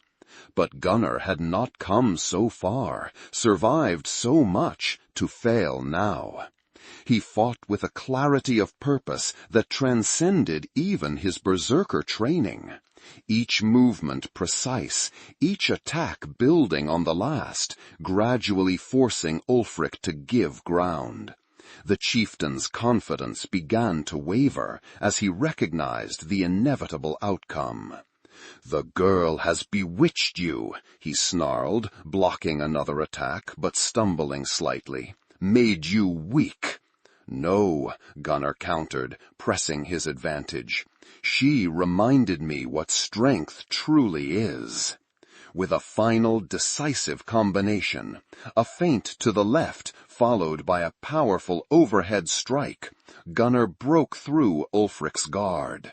His axe descended with terrible finality, cleaving through the chieftain's collarbone and into his chest. Ulfric staggered backward, sword falling from nerveless fingers, blood pouring from the mortal wound. His eyes widened with shock, then narrowed with hatred. "You think this ends it?" he gasped, blood bubbling at his lips. "My son lives. He will continue." "Your son is captured," Gunnar informed him tonelessly. "He will face justice before the Althing, the very gathering you planned to desecrate." Something like fear finally entered Ulfric's eyes then. Not fear of death, which was now seconds away, but fear of legacy destroyed, ambitions thwarted, name dishonored. He tried to speak again, but only blood emerged. With a final rattling breath, Ulfric Gudmundsson collapsed, his body sliding off the platform to land among the dead guards below. Gunnar stood motionless for a moment, axe still raised, blood dripping from its edge. Around him, the sounds of battle were fading, as Ulfric's remaining forces, seeing their leader fall, threw down their weapons in surrender. Exhaustion hit him suddenly, the combination of wounds, exertion, and the ebbing of battle focus, leaving him light-headed. He sank to one knee, using his axe to support himself as his vision briefly darkened. "Gunnar!" Thorstein's voice reached him, as if from a great distance. "Are you wounded?" "Still alive," Gunnar managed, forcing himself back to his feet as Thorstein climbed onto the platform. "Ulfric?" "Dead," Thorstein confirmed, glancing at the body below. "And his forces routed. The allies arrived just in time." Gunnar nodded, taking a moment to survey the battlefield. From this elevated position, he could see Hallvard's forces emerging from the settlement to join the allied clans in securing prisoners and tending to wounded. The setting sun cast long shadows across the churned and bloodied snow, creating a tableau of victory tinged with the sobering cost of conflict. "Hallvard?" he asked, suddenly concerned for the chieftain who had risked everything to grant them sanctuary. "Wounded but alive," Thorstein reported. "Took an arrow in the shoulder during the final assault, but he'll recover." Relief washed through Gunnar, followed immediately by another concern. "Sigrid?" Thorstein's expression softened slightly. "Still at her post in the healer's hut, last I saw, working tirelessly despite the chaos." He clasped Gunnar's shoulder. "She's safe, my friend. We all are, thanks to your plan." Gunnar allowed himself a moment to absorb this reality. They had won, against overwhelming odds. Ulfric was dead, his treachery exposed, his forces defeated. The northern clans would continue, the Althing would proceed as it had for generations, and those he cared for had survived. "We should return," he said finally. There will be wounded needing attention, defenses to secure, in case any of Ulfric's forces attempt a counterattack. Thorstein nodded, but his eyes held knowing amusement. Yes, many wounded, including a certain Berserker who should have his cuts tended before he collapses from blood loss. Only then did Gunnar become fully aware of his own injuries. Numerous shallow cuts, a deeper gash along his ribs that had reopened during the fight with Ulfric, and what felt like at least one broken finger on his left hand. None were immediately life-threatening, but together they exacted a toll he could no longer ignore now that the battle's urgency had passed. Perhaps a brief visit to the healers would be wise, he conceded, allowing Thorstein to help him down from the platform. They made their way back toward the settlement, moving slowly through the aftermath of battle. Warriors from all 4 allied clans worked together now, sharing water, bandaging wounds, honoring the dead with respectful gestures. Ancient rivalries had been temporarily set aside in the face of Ulfric's greater threat, a unity that gave Gunnar cautious hope for the Althing to come. At the gates, they were met by Halvard himself, his left arm bound in a sling, but his bearing still proud. The red-bearded chieftain embraced Gunnar with his good arm, a gesture of brotherhood rarely offered to one not born to his clan. The songs will speak of this day for generations, Halvard declared, of how the Berserker of Vargheim brought warning, led the sortie, and slew Ulfric the Oathbreaker in single combat. Songs often exaggerate, Gunnar replied, uncomfortable with such praise. It was your decision to grant sanctuary that made victory possible, and the arrival of your allies. Halvard laughed, a sound of genuine joy despite the day's horrors. Always modest, even in triumph.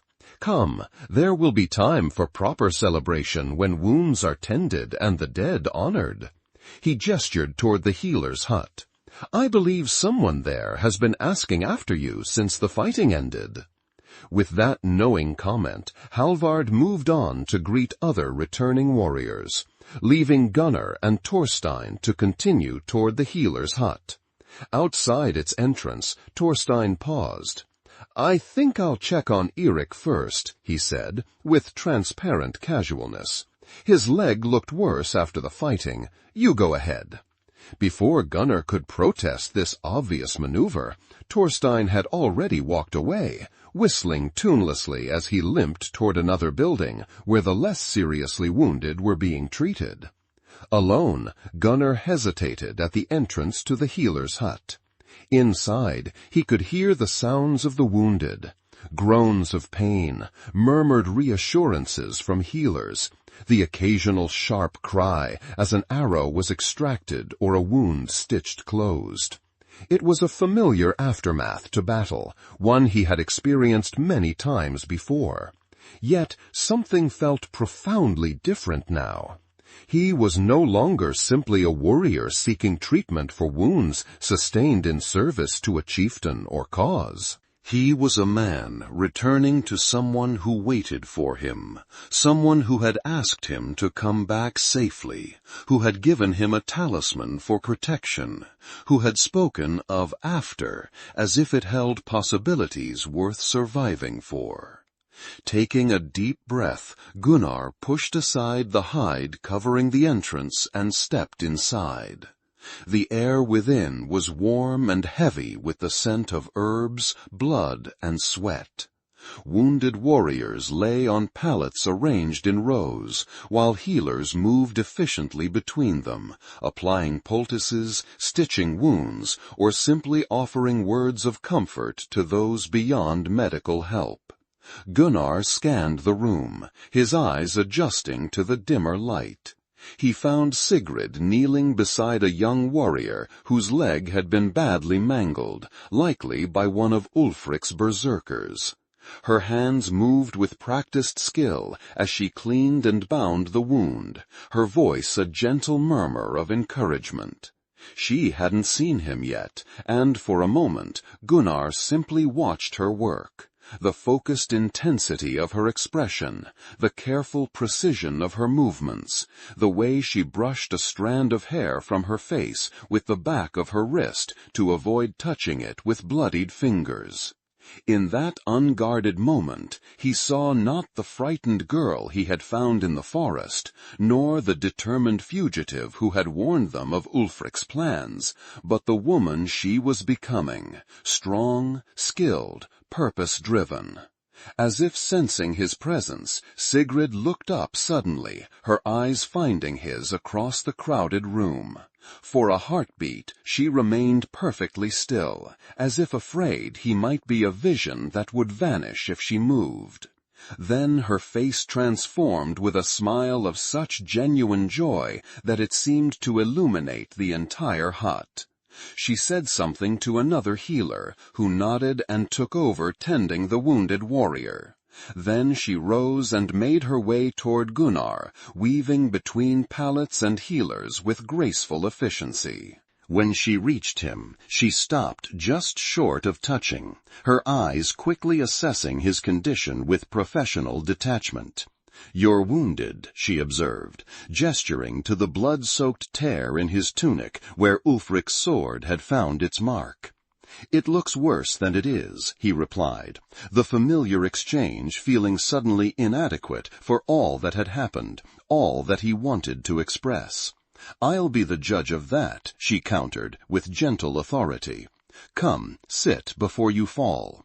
She led him to a relatively quiet corner, where a wooden stool stood beside a small table laden with medical supplies. As he sat, she began methodically checking his wounds, starting with the gash along his ribs. "This needs stitching," she decided, reaching for needle and thread. "Remove your tunic." Gunnar complied, wincing slightly as dried blood caused the fabric to stick to his wounds. Sigrid worked in silence for a moment, cleaning the gash with a mixture that stung sharply, then preparing to close it with neat stitches. "Ulfric?" she asked quietly as she worked, her eyes focused on the wound rather than his face. "Dead," Gunnar confirmed. "By my hand." She nodded once, her expression unreadable. "And Skarde? Bjorn?" "Skarde fell defending Ulfric. Bjorn remains captive here, to face judgment at the Althing." Another nod, this one accompanied by a small exhale that might have been relief. "Then it's over," she said, her voice barely above a whisper. "Truly over." "Yes," Gunnar agreed, watching her face carefully. "His plans exposed, his forces scattered. The northern clans will continue as they have for generations." Sigrid completed the stitching with a final knot, then began checking his other wounds, mostly cuts that required cleaning but not closure. As she worked, a comfortable silence fell between them, broken only by occasional instructions to move an arm or turn slightly. It was only when she had finished treating the last wound, a shallow cut across his shoulder blade, that she finally met his eyes directly. "You came back," she said simply. "I promised I would." Her hand, still resting lightly on his shoulder, trembled slightly. "Many men make promises before battle. Few keep them." "I'm not many men," Gunnar replied, his voice rougher than intended. A small smile touched her lips. "No," she agreed, "you're not." The moment between them deepened, charged with unspoken emotions. Around them, the hut continued its rhythms of healing and comfort, but in their corner, time seemed suspended. "Before the battle," Gunnar began hesitantly, "you spoke of after, of building something." Sigrid's eyes widened slightly, surprised that he would return to that conversation now, amidst the aftermath of battle. "I did." "Did you mean it?" "Every word," she answered without hesitation. Gunnar nodded, a decision crystallizing within him. one that had perhaps been forming since the moment he found her in the forest. When spring comes and the all-thing concludes, I will not return to raiding. That path belongs to someone I no longer wish to be. The implications of his words hung between them. Not quite an offer, not quite a question, but a possibility opened where none had existed before. Sigrid's hand moved from his shoulder to rest lightly against his cheek. And what path will Gunnar Olavsson walk instead?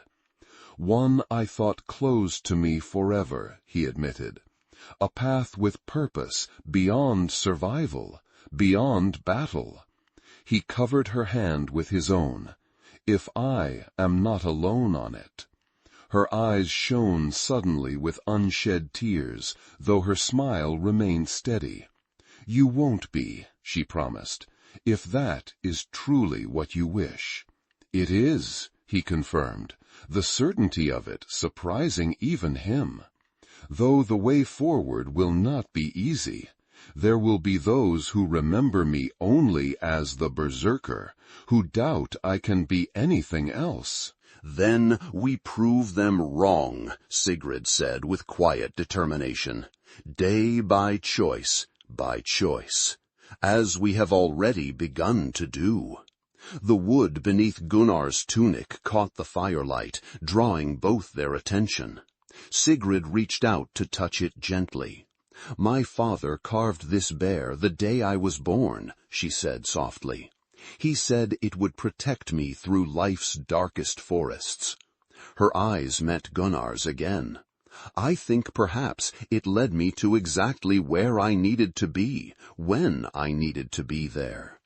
In a snowy forest, starving and afraid? Gunnar asked with a raised eyebrow. Sigrid's laugh was unexpected and beautiful, a sound of genuine mirth that seemed to brighten the somber atmosphere of the healer's hut.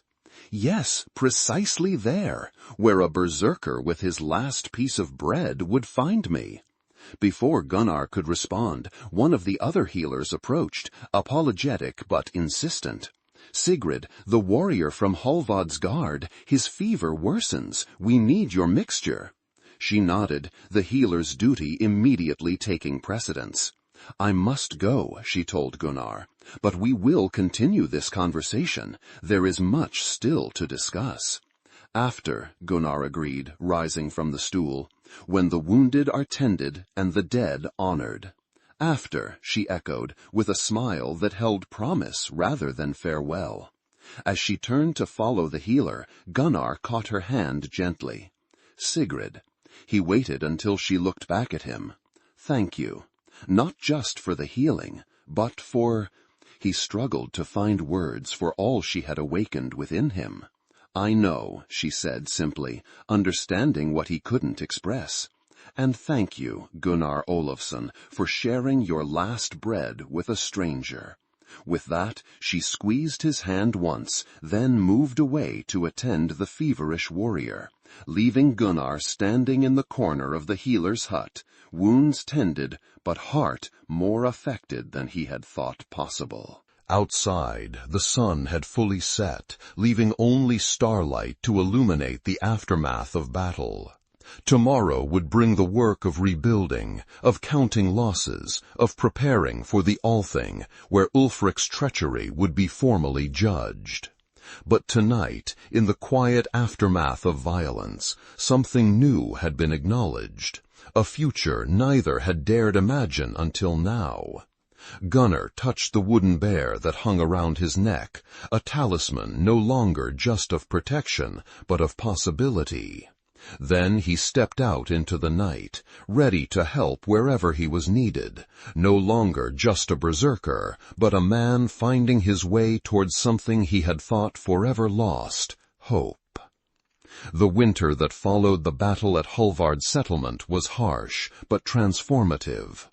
As snow blanketed the northern territories, burying the scars of conflict beneath pristine white, the allied clans strengthened bonds forged in combat. Messengers traveled between settlements despite treacherous conditions, carrying news, coordinating preparations for the Althing, and solidifying the alliance that had defeated Ulfric's ambitions. Within Halvard's walls, life gradually returned to its rhythms, though changed by what had occurred. The dead were honored with solemn ceremonies, their names added to the sagas that would be told around winter fires for generations. The wounded healed under the care of skilled healers, including Sigrid, whose knowledge of herbs and remedies earned her growing respect among the settlement's people. Gunnar found himself in an unfamiliar role, no longer just a warrior valued for his battle prowess, but a respected voice in councils, sought out for his tactical knowledge and straightforward wisdom. The berserker rage that had defined him for so long remained accessible, but controlled, a tool rather than a master. He worked alongside Thorstein and the other warriors to strengthen the settlement's defenses, trained younger fighters in combat techniques, and hunted in the surrounding forests to supplement dwindling winter stores. In the evenings, he often joined Halvard's inner circle around the longhouse fire, where plans for the spring Althing took shape. The clans must present a united front, Halvard insisted during one such gathering. Ulfric may be dead, but his supporters remain, scattered among various settlements. Some still believe in his vision of a unified North under single rule. Unity through conquest is no unity at all, Gunnar observed. It breeds only resentment and eventual rebellion.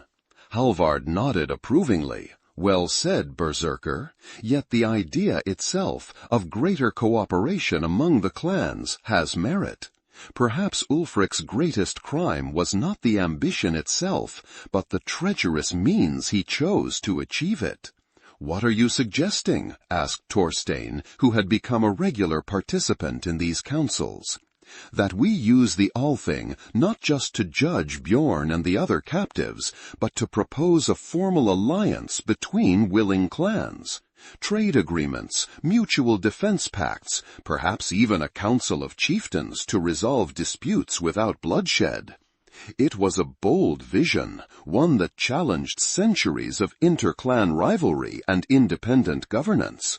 Yet as the discussion unfolded, Gunnar found himself increasingly supportive of Halvard's ideas. If implemented carefully, such changes could reduce the endless cycle of raids and counter-raids that had claimed so many lives over generations. "The Berserker of Vargheim advocates for peace," Eirik mused during one such discussion, his tone gently teasing despite the serious topic. "The Skalds will struggle to believe it when they compose their verses." Gunnar accepted the jest with a slight smile. Even the fiercest blade must eventually rest in its scabbard. "Poetic as well as peaceful," Halvard laughed. "Truly, the winter brings wonders." These moments of camaraderie, of belonging to something larger than himself, were new to Gunnar. For years, he had existed on the periphery of his own clan, valued for his fighting skills, but kept at a distance due to the unpredictable nature of his berserker rage. Now he found himself integrated into the daily life of Halvard's people in ways that went beyond battle. Much of this change, he knew, stemmed from his evolving relationship with Sigrid. Though both remained cautious, aware of the scrutiny that followed them after the dramatic events surrounding Ulfric's defeat, their connection deepened through small, everyday interactions. They shared meals when duties allowed, walked together during the brief daylight hours, and gradually exchanged the fragments of their lives before fate had brought them together in that snowy forest. Sigrid spoke of her childhood in a small coastal village, of learning healing arts from her mother, of dreams she had harbored before Ulfric's raid had shattered her family and future. Gunnar, more hesitant with words but increasingly willing to share, told her of his early years as a fisherman's son, his reluctant transformation into a warrior after losing his parents, and eventually the brief happiness he had found with Helga and Leif before famine claimed them. "Do you think they would approve?" Sigrid asked one evening as they sat by the hearth in the small dwelling they now shared, an arrangement that had evolved naturally as winter deepened, though they maintained separate sleeping spaces out of mutual respect and awareness of traditional proprieties. "Of what?" Gunnar asked, looking up from the small wooden figure he was carving, a new skill he had begun learning from one of the settlement's older craftsmen. "Your wife and son," Sigrid clarified, "of the path you're choosing now. Of—" she hesitated, then continued with careful honesty, "of me." Gunnar's hands stilled, the question touching something deep within him, a concern he had carried silently. Would pursuing this new life somehow dishonor what he had shared with Helga? Would finding happiness again diminish the love he still held for his lost family? "Helga once told me," he said slowly, choosing his words with care, "that the measure of a life well lived is not in how fiercely we fight, but in how completely we love." He met Sigrid's eyes across the fire. She would approve of any choice that led toward love rather than rage. And Leif, his voice caught slightly on his son's name, he would have adored you. Your stories, your healing skills, your courage. Sigrid's eyes glistened in the firelight. "I wish I could have known them," she said softly. "As do I," Gunnar acknowledged. "But they live on in memory, in the choices I make because of what they taught me." He resumed his carving, adding, "And I believe they would be glad I found you, or perhaps that you found me, when I had forgotten how to be anything but a weapon." These quiet exchanges, building trust and understanding between them, contrasted sharply with the occasional tensions that still erupted when Bjorn's name was mentioned, or when news arrived of Svartulfar survivors regrouping in distant territories. In those moments, Gunnar would feel the old rage stirring, the berserker within responding to potential threats against what he now held dear. It was Sigrid who helped him navigate these moments, not by denying the warrior aspect of his nature, but by channeling it toward protection rather than vengeance. "The berserker is part of you," she told him during one such instance. "Not a separate being to be caged or released, but an aspect of your strength. The difference is in how you direct it, and why." Winter deepened toward its darkest point, the days growing so short that the sun barely crested the horizon before setting again. Food stores dwindled despite careful rationing, and illness swept through the settlement, claiming the weakest despite the healer's best efforts. It was during this bleak period that an unexpected visitor arrived at the settlement gates. A lone traveler wrapped in furs so thick that neither face nor form could be discerned. The guards, suspicious of any stranger after Ulfric's attack, detained the visitor and sent word to Halvard. Gunnar was present in the longhouse when the traveler was brought before the chieftain. As the furs were pulled back to reveal the visitor's face, a murmur of surprise rippled through the gathered council. The man was elderly, with a long white beard and a patch covering one eye. Yet he carried himself with the straight-backed dignity of a warrior in his prime. "Welcome, traveler," Halvard greeted cautiously. "What brings you to our gates in the heart of winter?" The old man's single eye scanned the room, lingering briefly on each face before settling on Gunnar. "I seek the Berserker of Vargheim," he stated, his voice surprisingly strong and clear for one of his apparent age. Gunnar stepped forward, instinctively resting his hand on the knife at his belt. "I am Gunnar Olavsson," he acknowledged. "What business do you have with me?" The old man smiled, a knowing expression that seemed oddly familiar, though Gunnar was certain they had never met. "News travels even in winter," he said.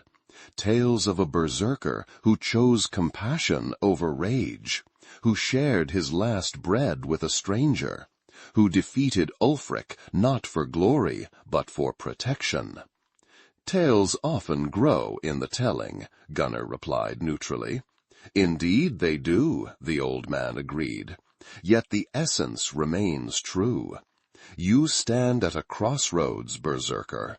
One path leading back to what you were, another toward what you might become."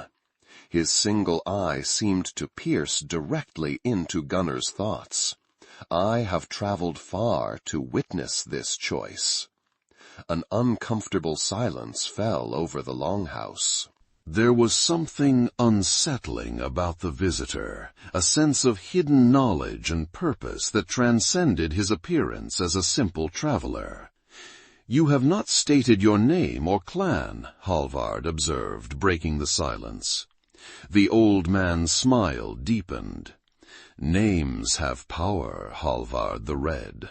Some I keep close, though many I have carried."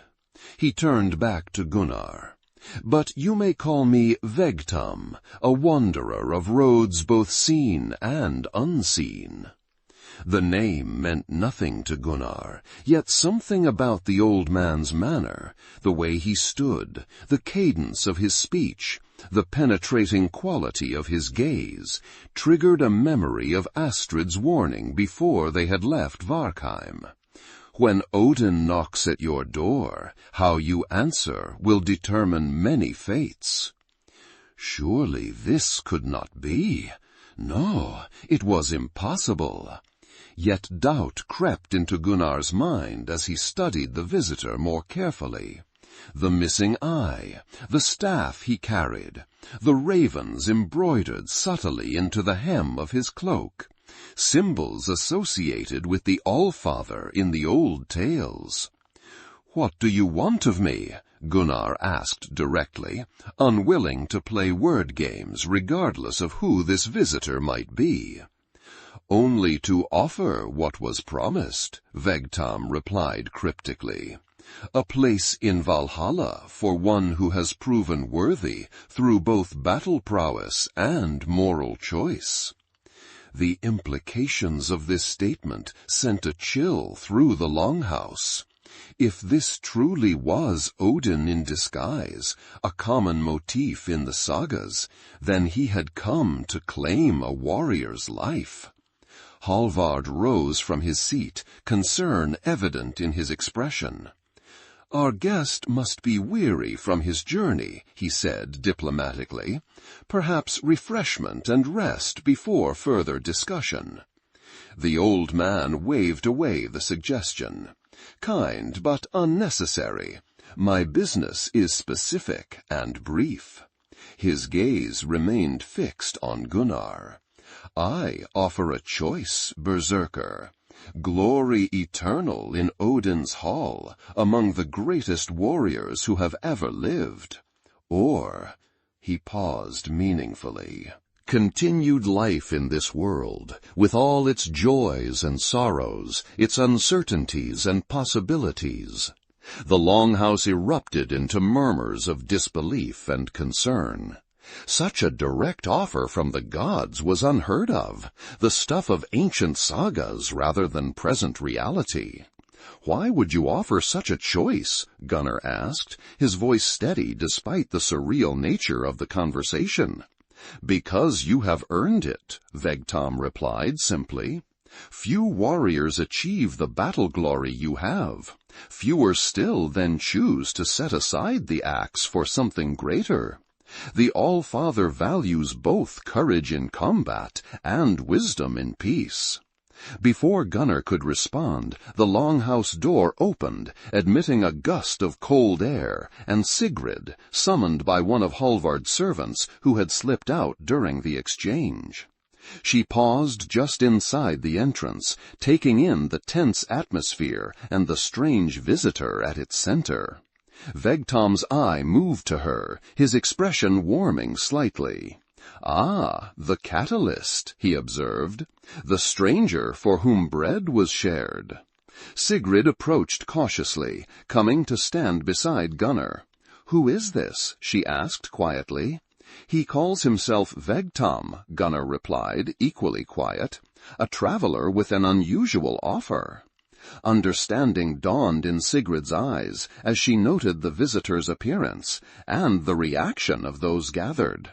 She had grown up with the same tales as all northern children, of Odin wandering the mortal realms in disguise, testing the worthy and punishing the false. "I've come at the appointed time," Vegtam continued, addressing them both now, "when winter is deepest and need most pressing. The choice must be made before dawn breaks." Gunnar felt a strange calm descend over him, despite the enormity of what was being suggested. If this truly was Odin, and some deep instinct told him it was, then he faced a decision that would define not just his own fate, but potentially Sigrid's as well. "May we have privacy to discuss this?" he requested. Vegtam nodded, seemingly pleased by the response. "Wise to counsel with those most affected by your choice. I will await your answer by the central hearth." With that, he moved away, settling himself on a bench near the fire, as if he were merely a normal guest rather than a potential deity offering life-altering bargains.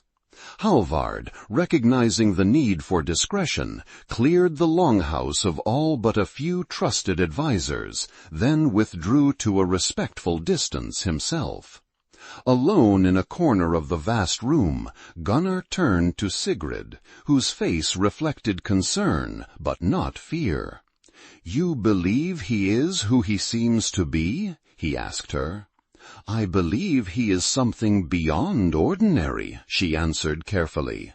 "Whether god or sorcerer or something else entirely, his offer carries power." She studied Gunnar's face intently. "What will you choose?"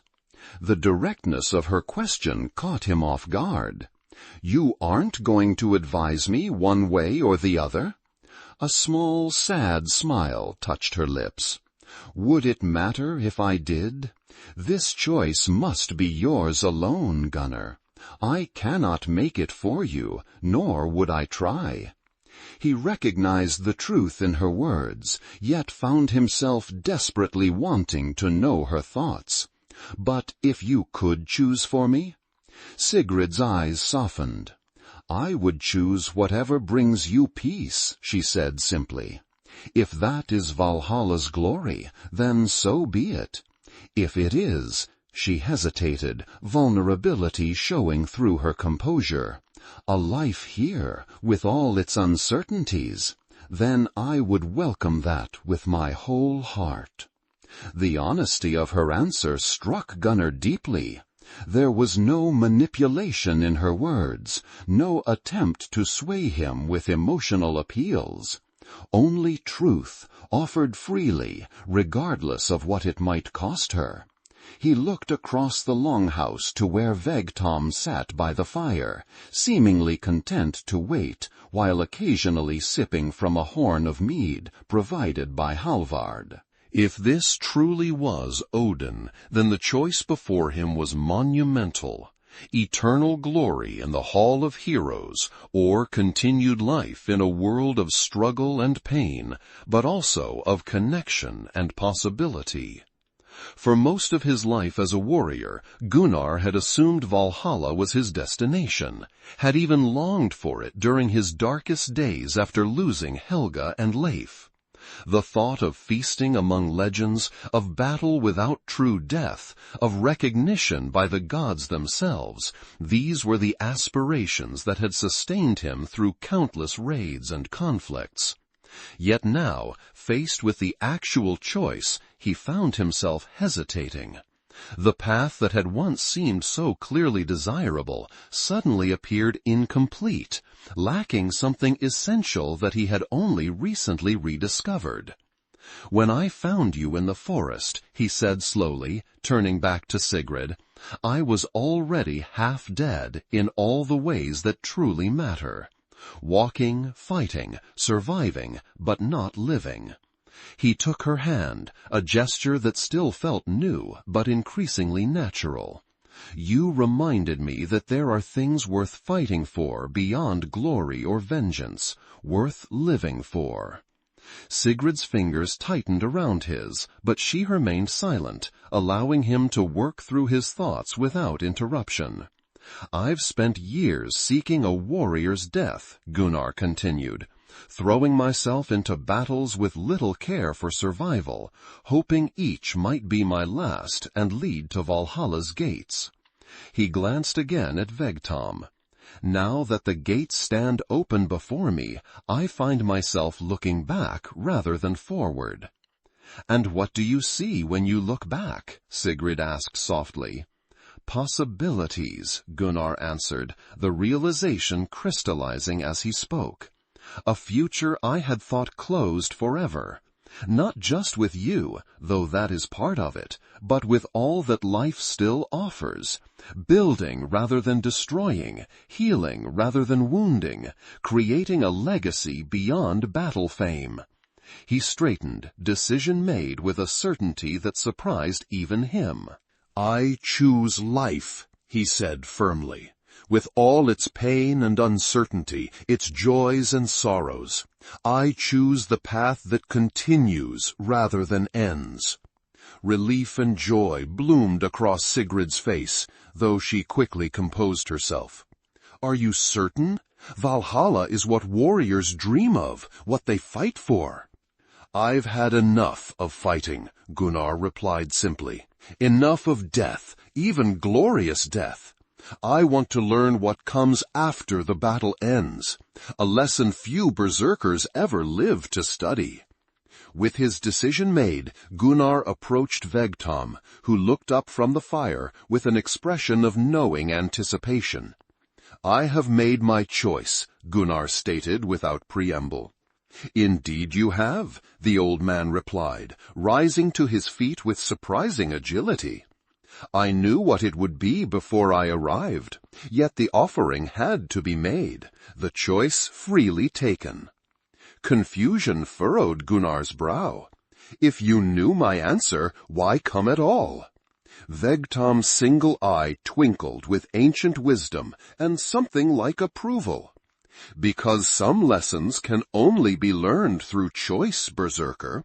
By selecting life over glory, mortality over immortality, you have proven what I suspected when first I heard of bread shared with a stranger, that you understand what many warriors never grasp." "And what is that?" Gunnar asked, increasingly certain that he stood before something far beyond an ordinary traveler. "That true strength lies not in how many one defeats, but in how many one protects. Not in dying gloriously, but in living purposefully." Vegtam placed a hand on Gunnar's shoulder, a touch that seemed to carry the weight of mountains and the wisdom of ages. "You have chosen well, Gunnar Olavsson. The halls of Valhalla will welcome you eventually. All warriors of worth find their way there in time, but not before you have completed the journey you have begun." With those words, the old man moved toward the longhouse door. Hallvard stepped forward, extending traditional hospitality. "The night is cold and dark, traveler. Surely you will accept shelter until morning." Vegtam shook his head, a smile prinkling the weathered skin around his eye. "My path lies elsewhere tonight, Hallvard the Red, but we shall meet again, at the Althing if not before." His gaze swept the longhouse one final time, settling briefly on Sigrid. "Take care of your berserker, healer. He has much yet to learn, and you much to teach." Before anyone could respond, he slipped through the door into the winter night. Several warriors immediately followed, concerned about an elderly traveler venturing into the darkness alone. but they returned shortly, bewildered. "He's gone," one reported. "No tracks in the snow, no sign of passage. It's as if he simply vanished." A hushed silence fell over the longhouse as the implications settled on those present. If any had doubted the visitor's identity before, few did now. Odin himself had walked among them, had offered a choice, had approved a decision.